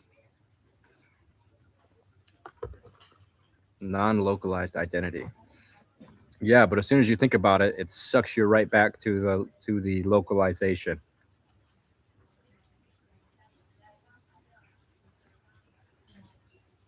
Rob Rob Holberg. I love meditation. Do it every day. Yeah, you know, I have a very broad concept of what meditation is. Almost in a way, I'm doing it now because I don't know what I'm going to say next, and it's just this sort of purging. A lot of the times of spiritual ideas, I'm just almost like journalizing through the live stream medium. And I feel like for me, it's a deep meditation sometimes, and I don't even know what's going to happen. And sometimes I go back and I listen, and I'm like, Jesus, man, you know, you were just ranting, or there was some gold struck in the middle somewhere.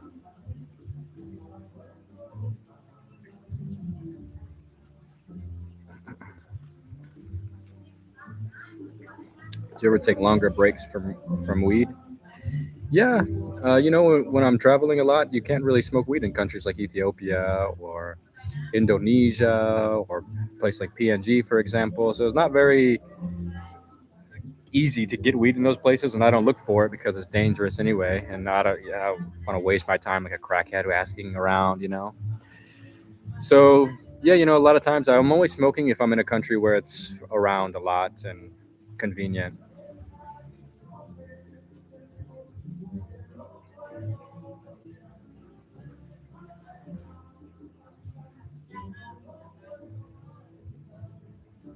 Dedicated meditation versus pranayama.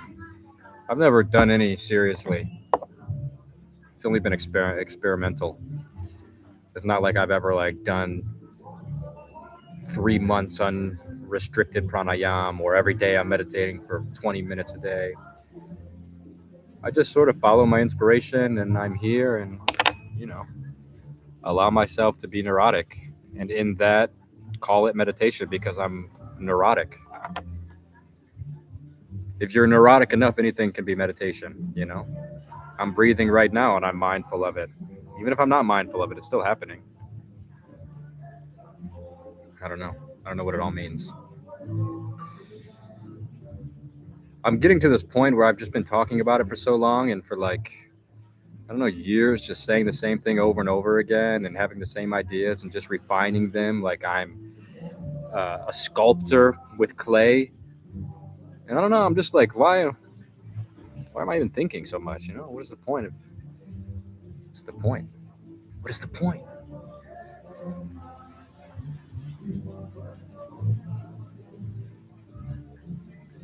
It's like once you have an experience of God, or once you take the leap of faith and say, okay, something's happening, like the infinite need to want to say, what is that? The unanswerable question, trying to look under every stone to answer it, it just becomes feeble. Once you have the grace to see the mystery directly, God has presented itself to you. And maybe it happens many times in life, maybe it happens once. But like once you have the faith to say, okay, and bow to your own existence and maybe accept that this is happening for you, that something bigger is happening and it's bigger than our mundane little lives. And God has presented you this platter that you call whoever you are. It's like once you have seen that and made that leap of faith, yeah, you know, pranayam and chanting and all these things are useful as you get overwhelmed by the experience of being human. But, you know, just remember God is all you have to do. Love, serve, remember. The moment presents itself to you. Try to love it as best as you can. When you see an opportunity to help people, offer your service to help them. Serve, love, serve, and remember God.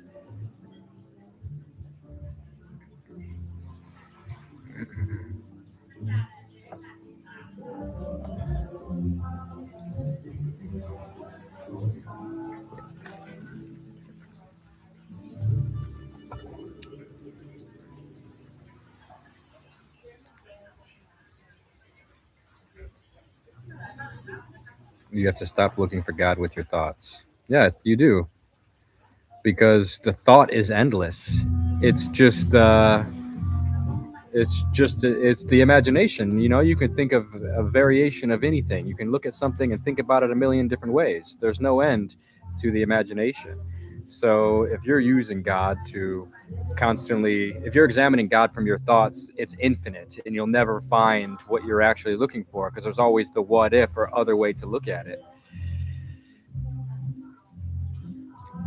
At some point you just have to bow and you stop wasting your time.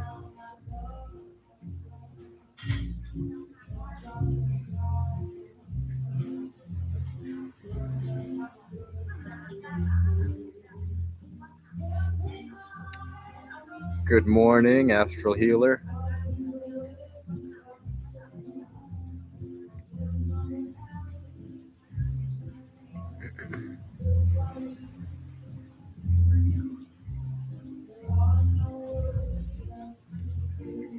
Daily meditation efforts, daily effort is embracing life for real. It's all useful, you know?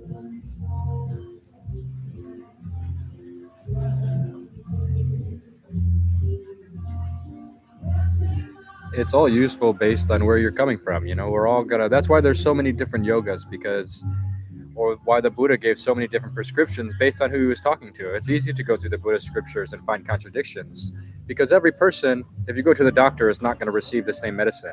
Hey, you told this guy to take ibuprofen, but you're telling me to drink ginger and lemon and honey or whatever, you know, whatever the prescription is because we all have different sicknesses, neuroses that are haunting our perception of the world, giving us false illusions of our experience.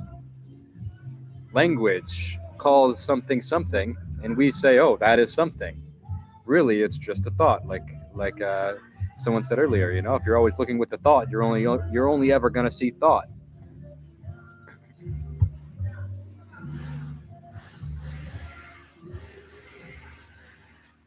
I don't know what it means, man. Like this is what I'm talking about. It's like just we can infinitely talk about it and get nowhere. That's why I understand faith now, because it's just like the Buddha basically was just like, okay, shut up. Like, shut up. Just be. We're constantly trying to become. And Jesus says, you know, just give it all up and accept me. If you want to enter into the kingdom, if you want to come to the Father, it's through me. Because otherwise, you're just going to be infinitely asking a question, you know? So you just have to make the commitment of faith and shut up, and then we will be able to take the shelter of the unknowable thing that we have called many names.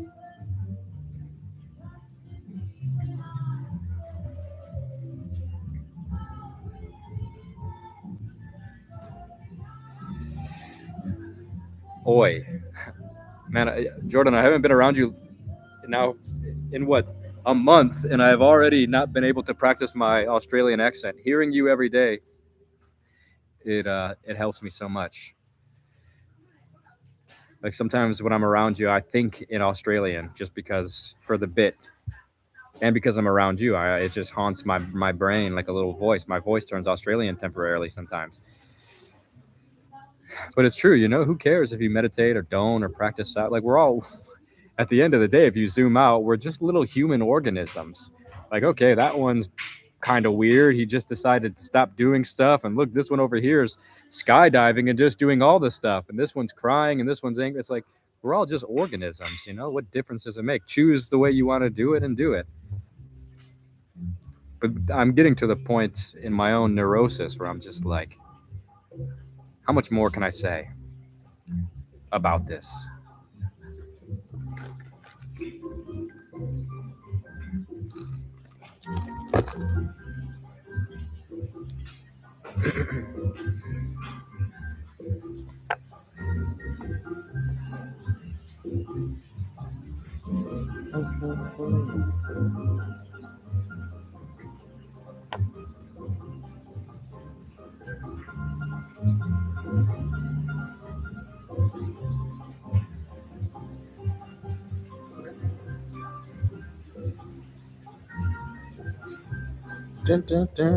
Oh, we got 25 joins, and I think it's blocking you guys from Discord. How do I do it? How do I let you guys in?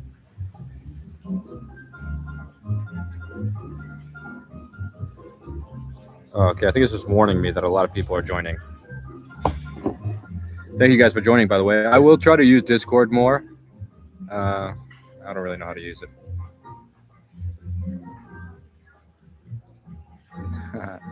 Yeah, this background music's good, right?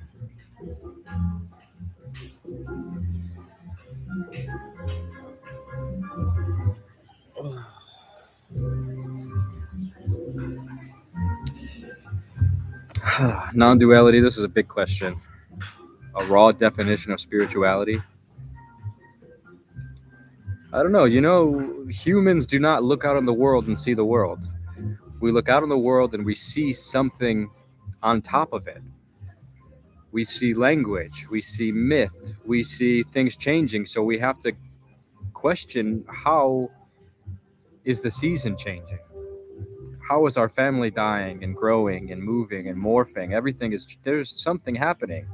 So this confrontation with the something is what is the beginning of the inquiry, the conquest of spirituality. Of course, it's always there. The mystery is happening whether we acknowledge it or not, but spirituality is the acknowledgement of it and diving into it.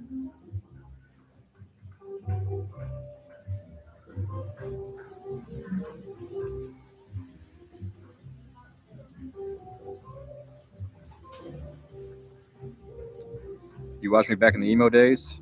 Shout out, I'm still in the emo days. I'm distracting you from your studies. What are you studying?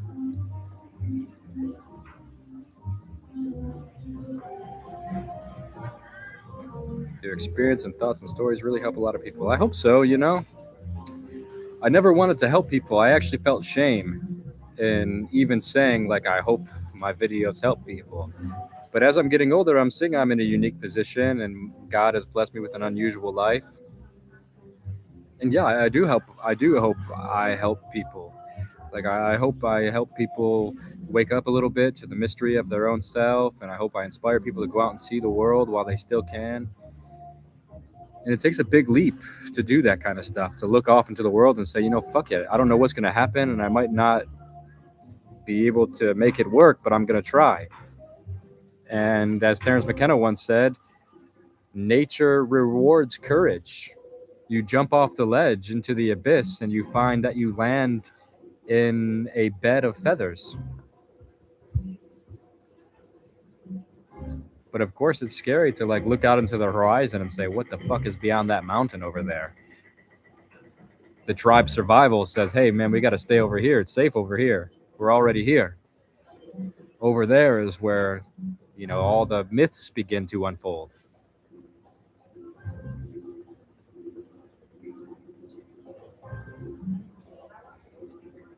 Check this out. I don't know if you guys saw this, but I've been drinking 2 different drinks.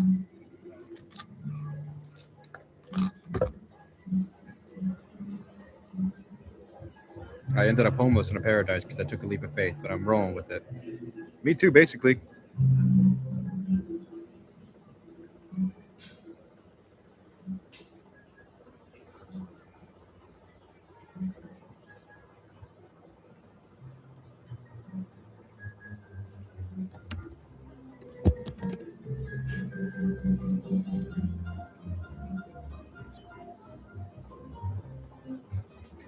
Hello, Alex. Thank you.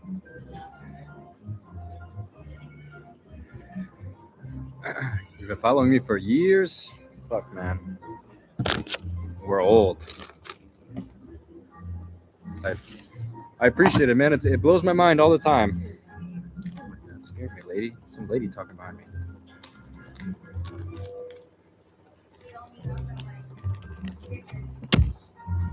A la verga.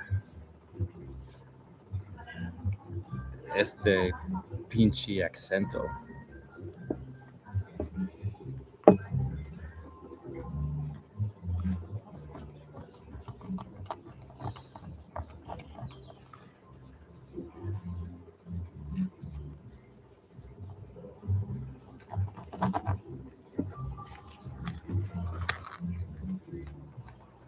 como voz de guerra, ¿no? De Estados Unidos. Como nails on chalkboard. Respectfully.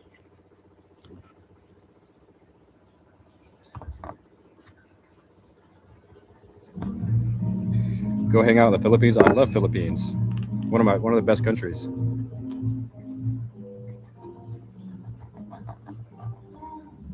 Como unas fresas.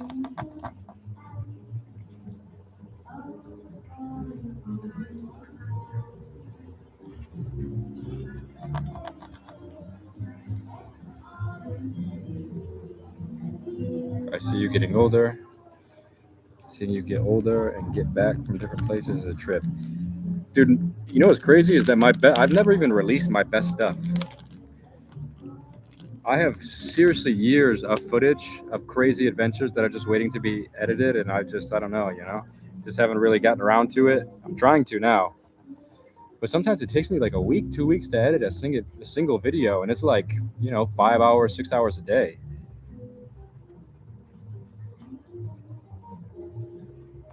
That probably sounds like such a bitch thing to complain about to some dude that's like, dude, I'm fucking waking up at 5 a.m. to do construction tomorrow, bro.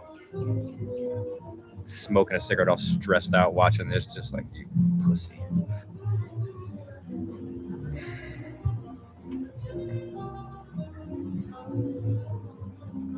You need an editor? Yeah, but it's so hard, man. The thing is, I have to work with an editor first, so they truly understand like my vision. Otherwise, they're just gonna throw it together, and it's like, yeah, it might work, but I'm not the type of YouTuber where I just want to upload a bunch of content. Like I'm passionate about my storytelling. I want campfire lore, I don't want just some videos thrown together.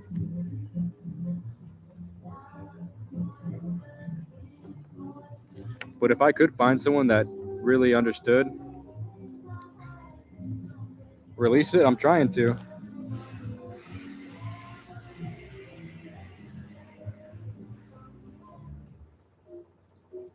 Do stories telling at a campfire. Well, that's kind of what this is. I feel like you are at the campfire of your laptop screen, and here we are smoking and talking and telling stories. It is a digital campfire.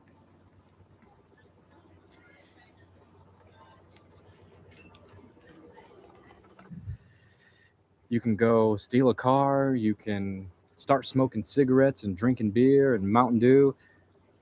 You can go walk into the forest and just sit there and close your eyes like the Buddha next to a tree.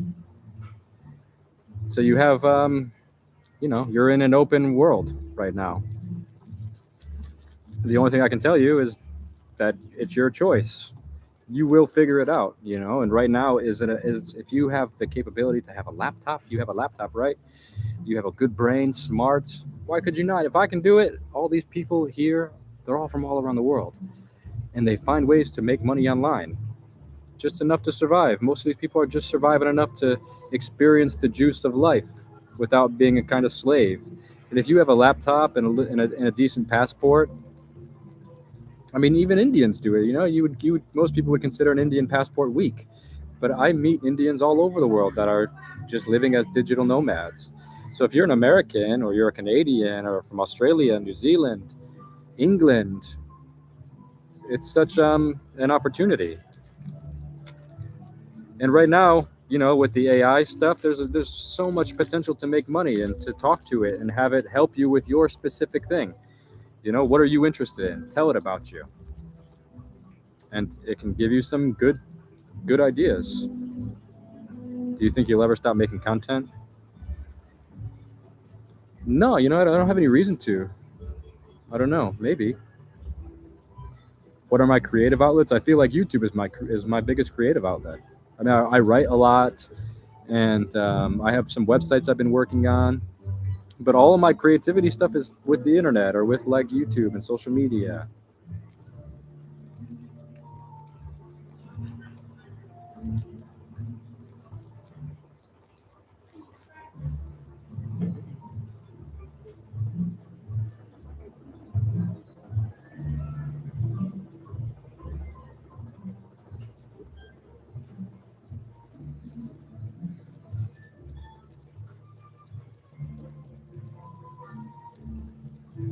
I want to keep growing, as I view myself as an artist, which is kind of weird because I'm just a guy traveling, but I do think storytelling is an art, and I'm trying to show that magic is alive and the earth is alive.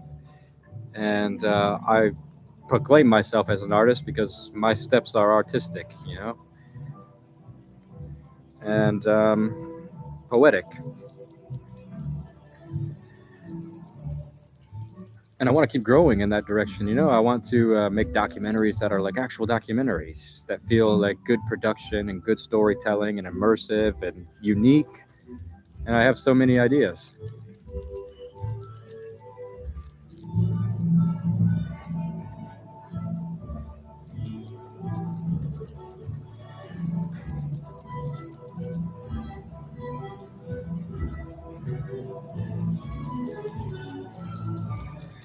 Would love to see your art on the big screen.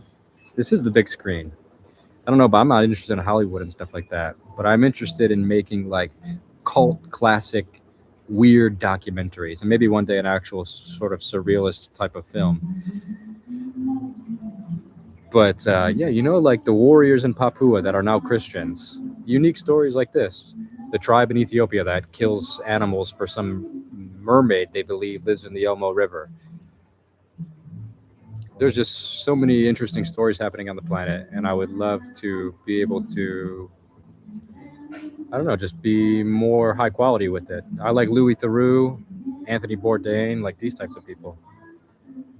Try to make it more than just like a YouTube vlog.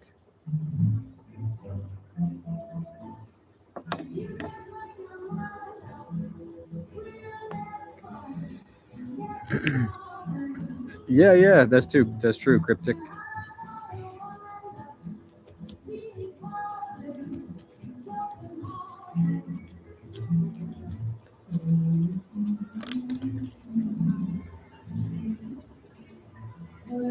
I love Louis Theroux stuff. I didn't really like the Manosphere one. Political ones. I thought the settler one was okay. It's an interesting idea. I also want to make a settler documentary. I have an idea about going there in a couple weeks. And yeah, Louis Theroux is just big inspiration.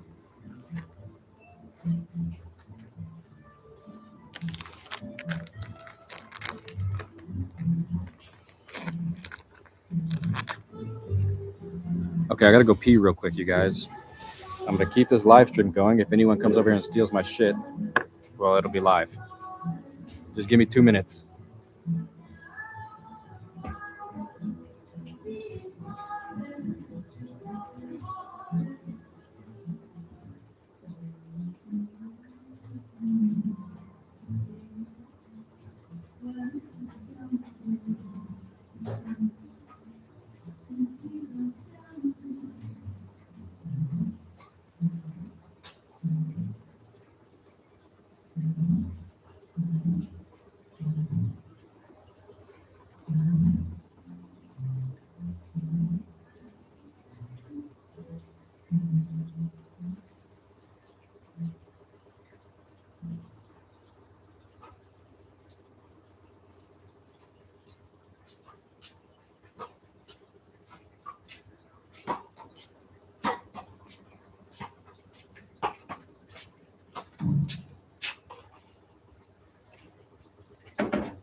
Dude, I love watching ants just obliterate dead bugs. They'll just be like carrying this all as a little team, this gigantic dead bug that they're just all gonna eat. One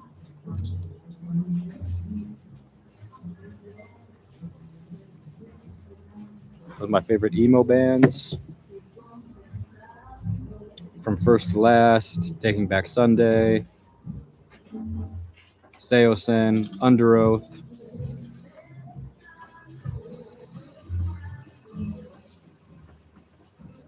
What else? Silverstein.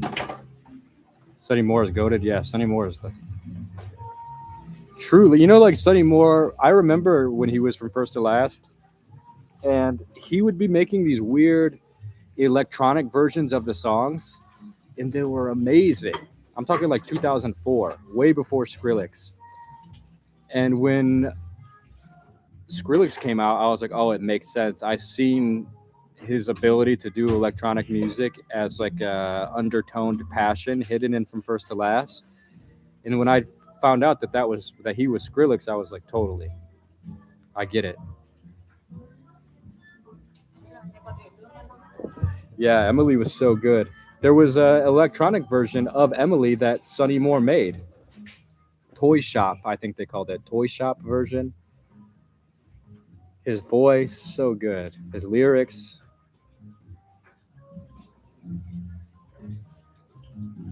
Listen to metal. Yeah, a little bit. Like, not Metallica type metal, but maybe like Job for a Cowboy. Let me think of some metal bands. More metalcore, I guess, or death metal.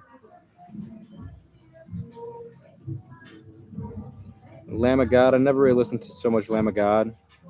I was more into like hardcore music and punk rock music. Minor Threat, Have Heart, Terror. Um,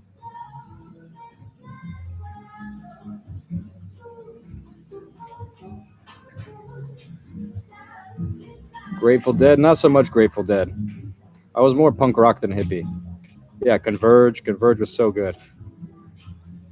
Ocean's 8 Alaska. I remember that name, but I can't remember what they sound like. Between the Buried and Me, that's one of the metal bands I liked. Nah, I was never into like that kind of punk like the Ramones. I was into punk like Minor Threats, like Operation Ivy, Anti Flag. Issues, yeah, I knew Issues well. I toured with those guys. Their last album, I was with them while they were recording it. I was like sitting there as they were recording. I lived with them for like 3 months. Meshuggah, I've heard of them. I've heard of that band or a person.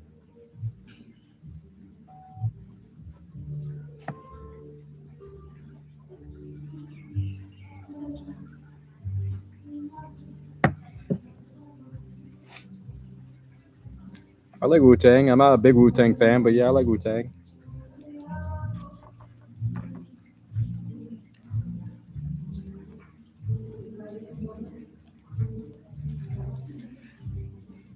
Hello, Rock Girl Days.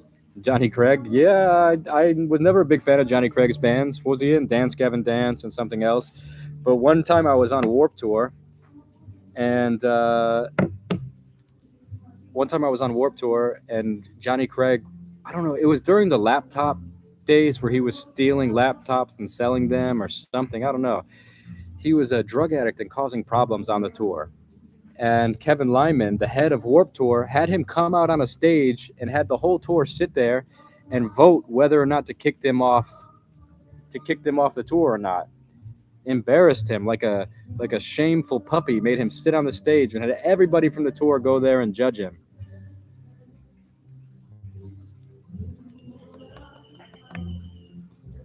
I didn't work for Vans, but I worked for the Warped Tour. I guess it's sponsored by Vans, but it wasn't technically Vans.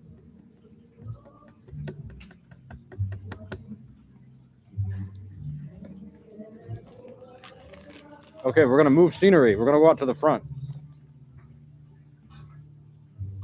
I don't know what the vibe is like. My friend Jamie's out there. We'll see if he wants to talk on stream. If not, then I'm gonna get off stream. But we'll cross our fingers that something interesting happens right now.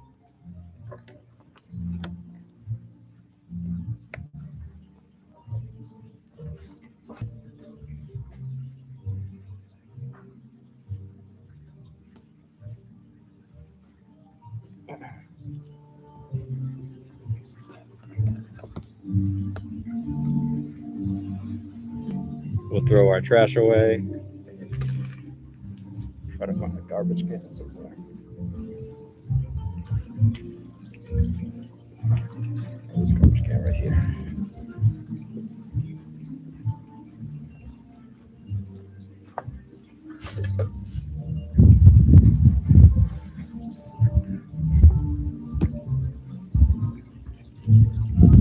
Look at this place.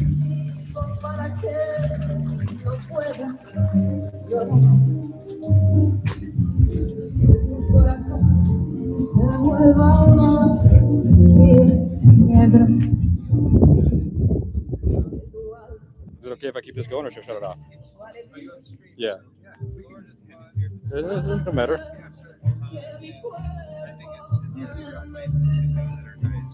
This is Richard. Hey, Rich. This is Dakota. Nice to meet you. What's your name? Dakota. Dakota, hi. Yeah, please do as you wish. I've got to talk. Of course, to do anything, no, like I said, it's been great talking to you. I really good. Really what this is. This is the open bar. Absolutely. You got to be here.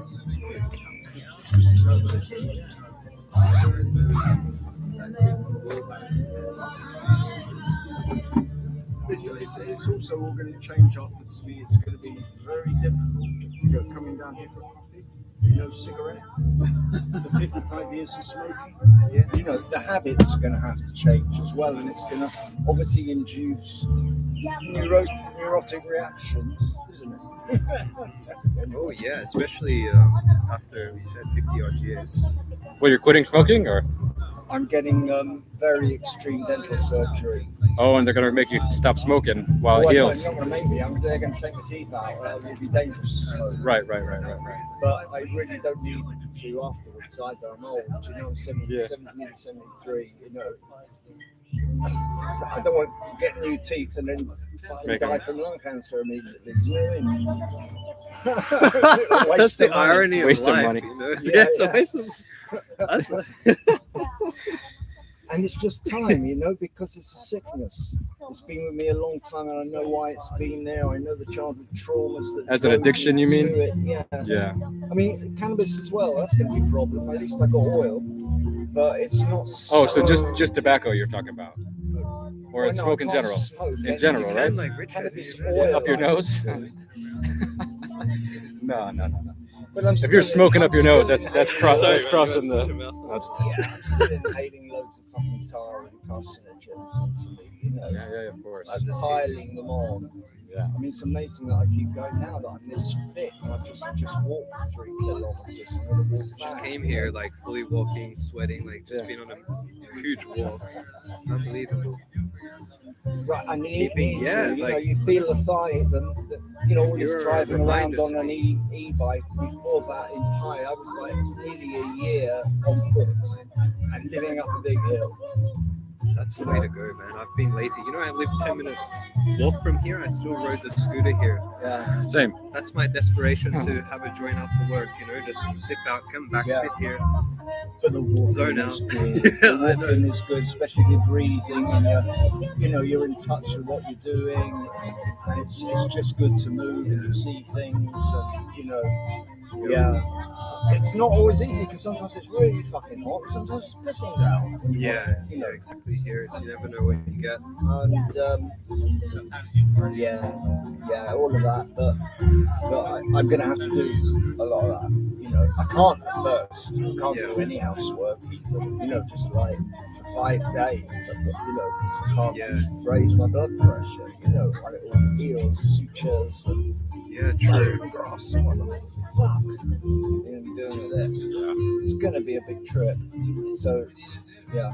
If you see me around in 3 weeks, with swollen face, looking like, well, I don't know what I look like, but try not to be shocked. And tell me your name again, because my brain's Dakota. Dakota. I'll never forget that. It's Dakota. different. Yeah. And are you going to be around? Are you living here? No, I'm just here for about another week. Oh, is that right? Oh, Yeah. it's a pointless speech then, wasn't it? You ain't going to see me like that. Check this out, this big spider. Oh yeah. Nice. Huge. Have you been traveling for a long time? No, I came straight from London to Pi a year and a half ago, and I haven't wanted to leave since. What about before that? Were you traveling around the world? Not much. I have. I lived a year in Kenya, Mombasa. Oh, nice. Lived in Rio for 6 months. Hmm. Lived in the Middle East for a while, doing kind of peace activism back in the days of the Gulf War, 1990-91. What were you doing? Peace camp. Protesting? It was a peace camp to represent, to be a kind of human shield representing the people who didn't want the war to happen. So Which country would that have been in? It was Iraq-Saudi border. It was just before the Gulf War of 1991, which broke out shortly after I was there. I was back for 10 days when it broke out. Stuff like People are still doing that. Sarajevo, Palestine, Yeah. smuggled aid, and, all of those kinds of things. And yeah, I've been to a lot of Muslim countries, particularly. Which I'm kind of fed up with now because it's all blokes, it's all men. So, bad enough. Men.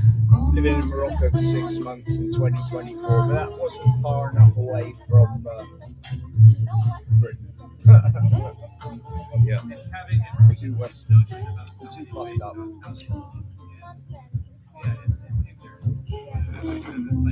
Anyway, and you? Yeah, I've been traveling for maybe 10 years straight. Just hopping around. I met him in India maybe 5 years ago or something, just by chance. And then we've maintained our friendship. And you've been doing this as a business? Yeah, I have a YouTube channel, so I film myself traveling around and just my experiences and little weird happenings. Yeah, look it up.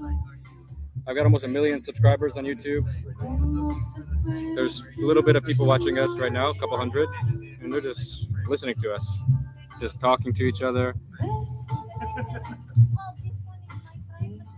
Fascinating phenomena, like turn on the camera, on the web camera. Hundreds of people from around the world will see that he's online and just come and talk with each other and ask questions and hang out. Like a digital campfire, that's how I see it. Everyone coming around the campfire, we share stories. Very comforting times. Yeah, it is for me, definitely. I'm a pretty manic person, so sometimes I'm lonely because I'm traveling a lot. So this gives me a sense of something, Yeah, absolutely. Something there. Yeah. And same people all the time come and hang out and friends online. No woman in your life? Doesn't bother you? Yeah, it does. Sometimes, yeah, I am. Not seriously, but I'm hoping that God just gives it to me on a platter. Yeah. Yeah. Right place, right time. Yeah. Right person. Yes. I was actually going to think. I was thinking. Yeah, because most people fuck up just for choosing the wrong person. Yeah. It's that's something hard to tell straight away. Sometimes you have to give it some time, and then Sometimes it takes years. and then you realize I've gone down, a few years down this path. No. I'm not playing this music, boys. This is just what the cafe's playing. They're requesting music. Yeah, this is the Dacha vibe. They've always got some cool hobby music. Yeah. Did you ever find through your life someone that you stayed with long term? Not really. I had one relation that went on and off for years. It was definitely love, but we weren't really capable of loving each other. We almost had matching fuck-ups. Okay. She had They something... call it trauma bonding. Like yes, it's like she had something really... I didn't know this at first, but she had something really powerful to do with resolving stuff with her father. Okay.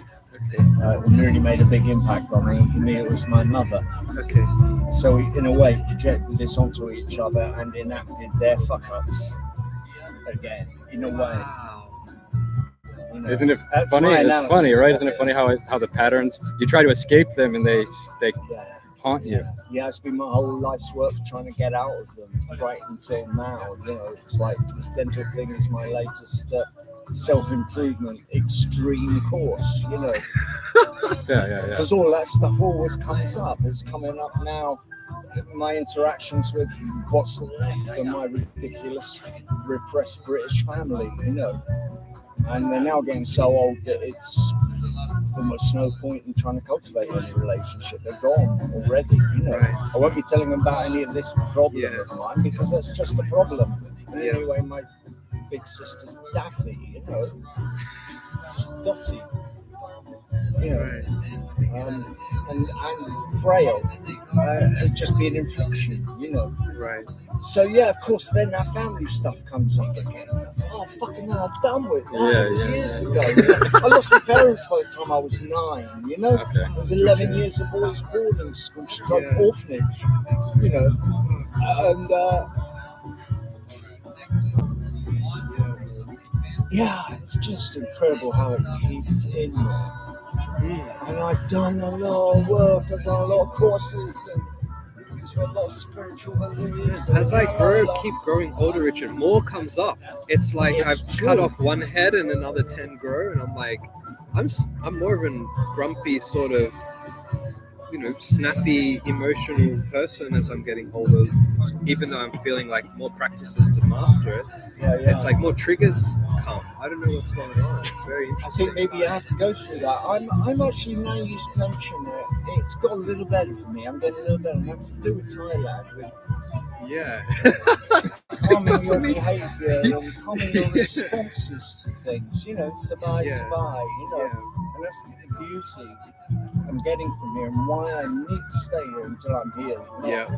have to worry with bloody residence laws that have come out in London, Britain and things, you know, pressuring me to go back. I can get why people go into a cave or something eventually. They might find even a peaceful environment still triggering. It's like it's trigger until you're just like, all right, let's get rid of all kind of triggers and stimulation and sort of try and heal. I don't know, it's because it's I not can do that to an extent when I'm at home. Yeah, Back you have in my your wooden house, you know, place. surrounded by green, and I Yeah. know the birds, they know me. Yeah. You know, just to kind of be there. And notice little things like I mentioned. The first thing I saw today was a guy on a motorbike with a straw hat on, with a trailer on the back, and all these fronds of fuck knows what on the back. I thought that's what I want to see first thing in the morning, not my fucking road in Hackney.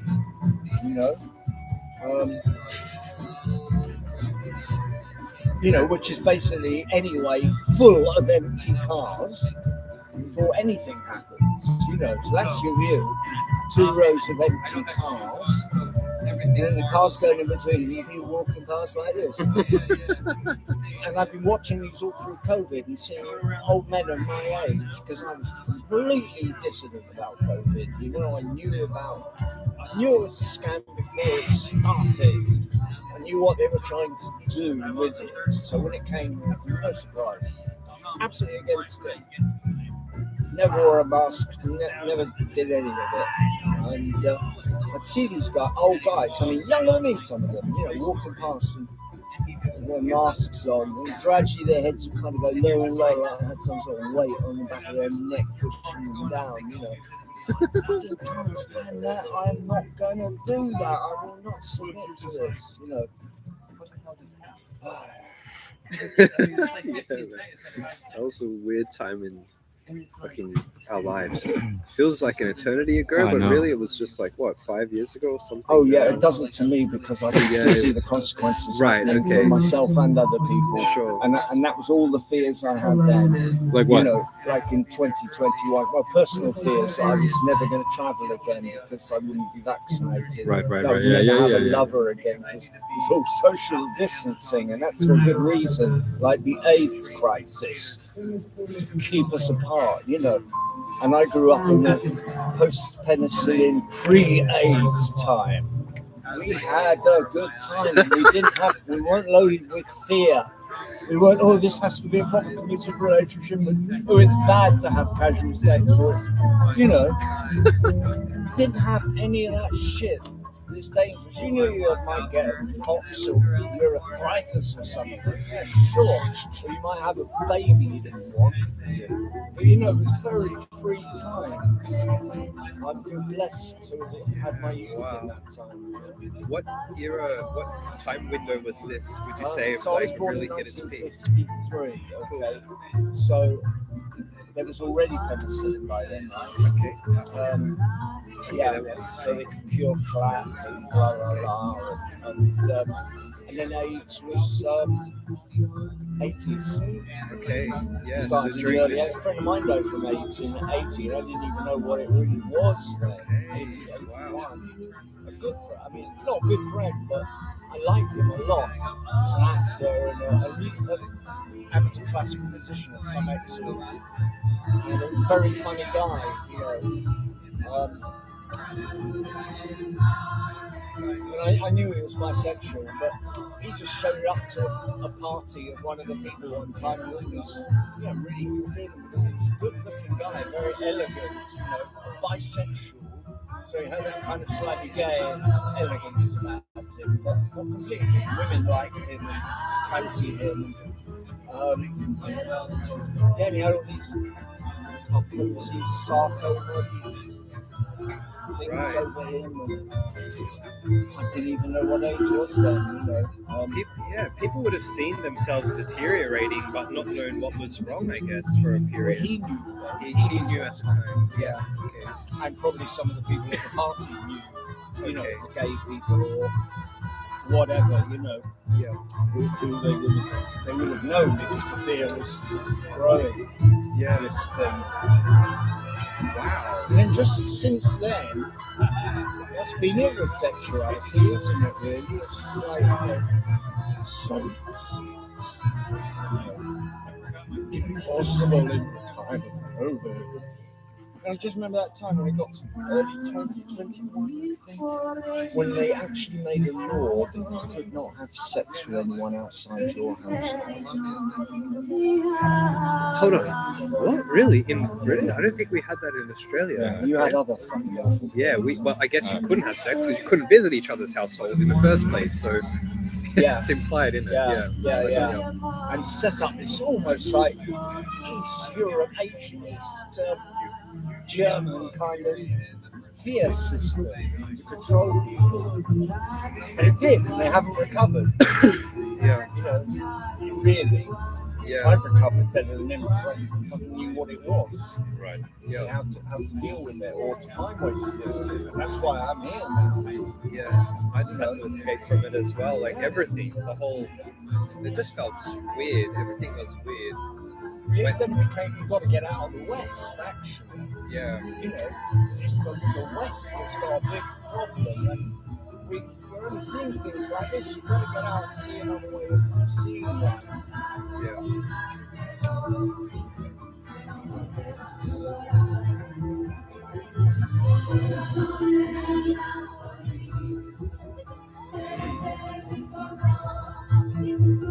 Yes, I guess in a way it's always one survival strategy, isn't it? You know, it's always a search for happiness.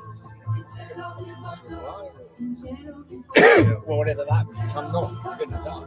I think I really thought once deeply like what was the meaning of life, not some abstract thing, but just based on my own experience and what I saw with people around me, and it really came down to like a word like survival. Like that's just what everyone's sort of trying to do. Yeah.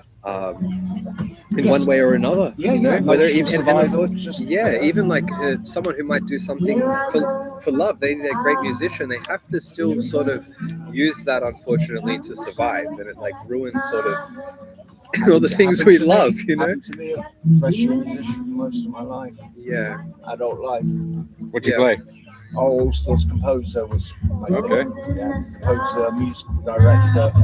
Is there a specific instrument that you like to play? Well, bass would be my main instrument if I Okay. had a band or was Yeah, playing yeah, in a yeah, band, yeah. and it still is. But often it might be a string quartet I needed to write. You know, or So more some classical? really electronic. No, Anything? it was depending on the brief. Okay. You know, it's theatre, Yeah. films where I could get it, telly, adverts, all of that. Go through all of that in the 80s. You know, by 2000, I kind of just had enough. I can see this whole battalion of young guys coming up with their computer systems and things. Films were now changing film editing before you wrote your piece to the film, to the edited film. Exactly. It was like spotted. You didn't do it digitally. You would know from time to time that you had to create something appropriate, right? But now, if they want to change the music, they won't scrap the piece. They'll just rewrite it with a computer to fit those. Once they've edited the film to Right. Additionally, I saw that the film composers like Hans Keller, the big ones, they are absolutely devoted to being buried in a studio. They love it, being in a big airless box, little hiding hole with all your computer assistants and loads of them. Like he's sitting there doing it all by himself. He has assistants. You know, when he came over to England to do Robin Hood, which was the first film I was ever in, film featured extra. First time I did the work, it brought 25 computers and operators with them just for the music, and I wasn't enjoying it. The fucking shit they gave you to write. If you're doing an advert or something, £2,000 for, which was a hell of a lot in the 80s. For 19.5 seconds of shite. Written to their specifications, their shite specifications, to make your money. Nothing of you in it. You're a musician and you kind of dying off. Just what you described. That's a sad thing. And so I quit. 2001. I basically stopped hustling for work. Learned how to teach English as a foreign language. Was working experience teaching children and things like that. Well, that's that. That's that. I still recorded my little box with my little. I got a little beat up 8-track digital recorder from Japan. I still twiddle, but I'm losing interest now, and what's happening with me now. It's maybe there's some point where it would really be therapeutic during my. Now your meditation seems to be like a big part of things. Do you feel more pulled inwards or more outwards now? It seems like you've done a lot throughout our conversation. It's like now it sounds like it's more quiet, walking. Breathing, and but it's also I've been working that mindfulness breathing meditation for a long time, and it's constantly frustrated me, my inability to stay with my breathing for more than a few seconds before my mind drifts off onto some silliness and out of the present, because all thoughts past the future. And I've had years of that, so I'd like meditate. I'd lie down for 2 hours so I could get maybe 10 minutes of alpha rhythms and calm and But now I've got nothing better to do, and I'm actually beginning to enjoy it. It's not a boring thing you have to do. It's a boring thing. That's good. Sitting, doing nothing. Do more of that. So I think that's valuable for everyone. To learn to just sit and do nothing. Not immediately grab for your device to give you some stimulation or company or connection. And now I'm working on that. It's a tough one, but it works. When you do put it down, your mind can slowly, it flips back into how it used to be when I was sitting alone at home with only maybe a record player for distraction or BBC radio chat. To go back to that and regain some creativity of what one does with the moment, what one does when there's nothing happening. You don't get the chance now, everybody's so true. So very little creative is happening beyond the computer screen. People on. Does that make any sense? It really seriously makes a lot of sense. I get exactly what you mean. And it's a problem we all have, I think. And I've got to really address it now for myself. I've got no choice, because those things don't do it for me, and also I can't take those to it. can't take not just news. I mean, that's bad enough. The news headlines just to keep up. I just can't take it. The things that headline gives off to me about the way people think, the way my society is, the way what they're doing to amuse themselves. What the Guardian is talking about this week is the latest new interesting thing in the media. It's like they're dead people. Wow. But then also other things as well. Like I've had to do I've been doing like hours of research into liquid food. I'm going to keep liquid food together and what supplements to take. Even taking the tone of some of these YouTube things. As soon as I hear them, I'm off. Like the aromatherapy, which I'm practicing very seriously, well equipped at the moment. Most of the people, if you want to get any information, not from reading's the way to do it, I know now. If you want to get, go on YouTube, see, it's all like mid-American housewives telling you about it. And they've got completely unrelaxed faces. They're really kind of,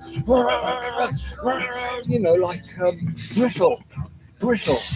And they're trying to teach you how to use this beautiful plant that nature gave to make you feel this way, and yet their faces are, and they're making horrible sounds. They're having, excuse me, I don't hate every American accent, but that kind of, hi girls, here's your, So things are really offending me and shocking me. Which makes me something more dope and then get more sensitive. I haven't learned how to do it yet. But, when I've been through this fucking ordeal of fire or whatever it is, spiritual challenge, I just have to rebuild my whole perception. It occurred to me this morning when I was writing my letter and thinking, I'm going back to my flat. What I would do coming back from traveling, the first thing I would do, I would make sure I got a message to my man up the road, my friend who sells hash. Say, can you leave some on my kitchen table? If, like, in Morocco, I had loads of money left at the end, loads of dirham, so I bought the best bottle of wine I could buy, Moroccan wine, So naturally, when I came back to my kitchen, the first thing I did was smoke. And even without the wine, make tea. Do you want anything? Thai tea or anything? Thai tea. Yeah. Would you like anything from up here? I'm fine, thank you. Okay. My friends, the laptop's about to die. Unfortunately, look, you can get a glimpse of our guy right there. He's giving us these amazing stories. Okay, I'm going to shut this off. Thank you for watching here. Another day in the universe. I went outside and it happened again. It's still out here every time. Can't explain it. Okay, I'm going to go get a Thai tea. See you guys next time. Om. Om. Oh.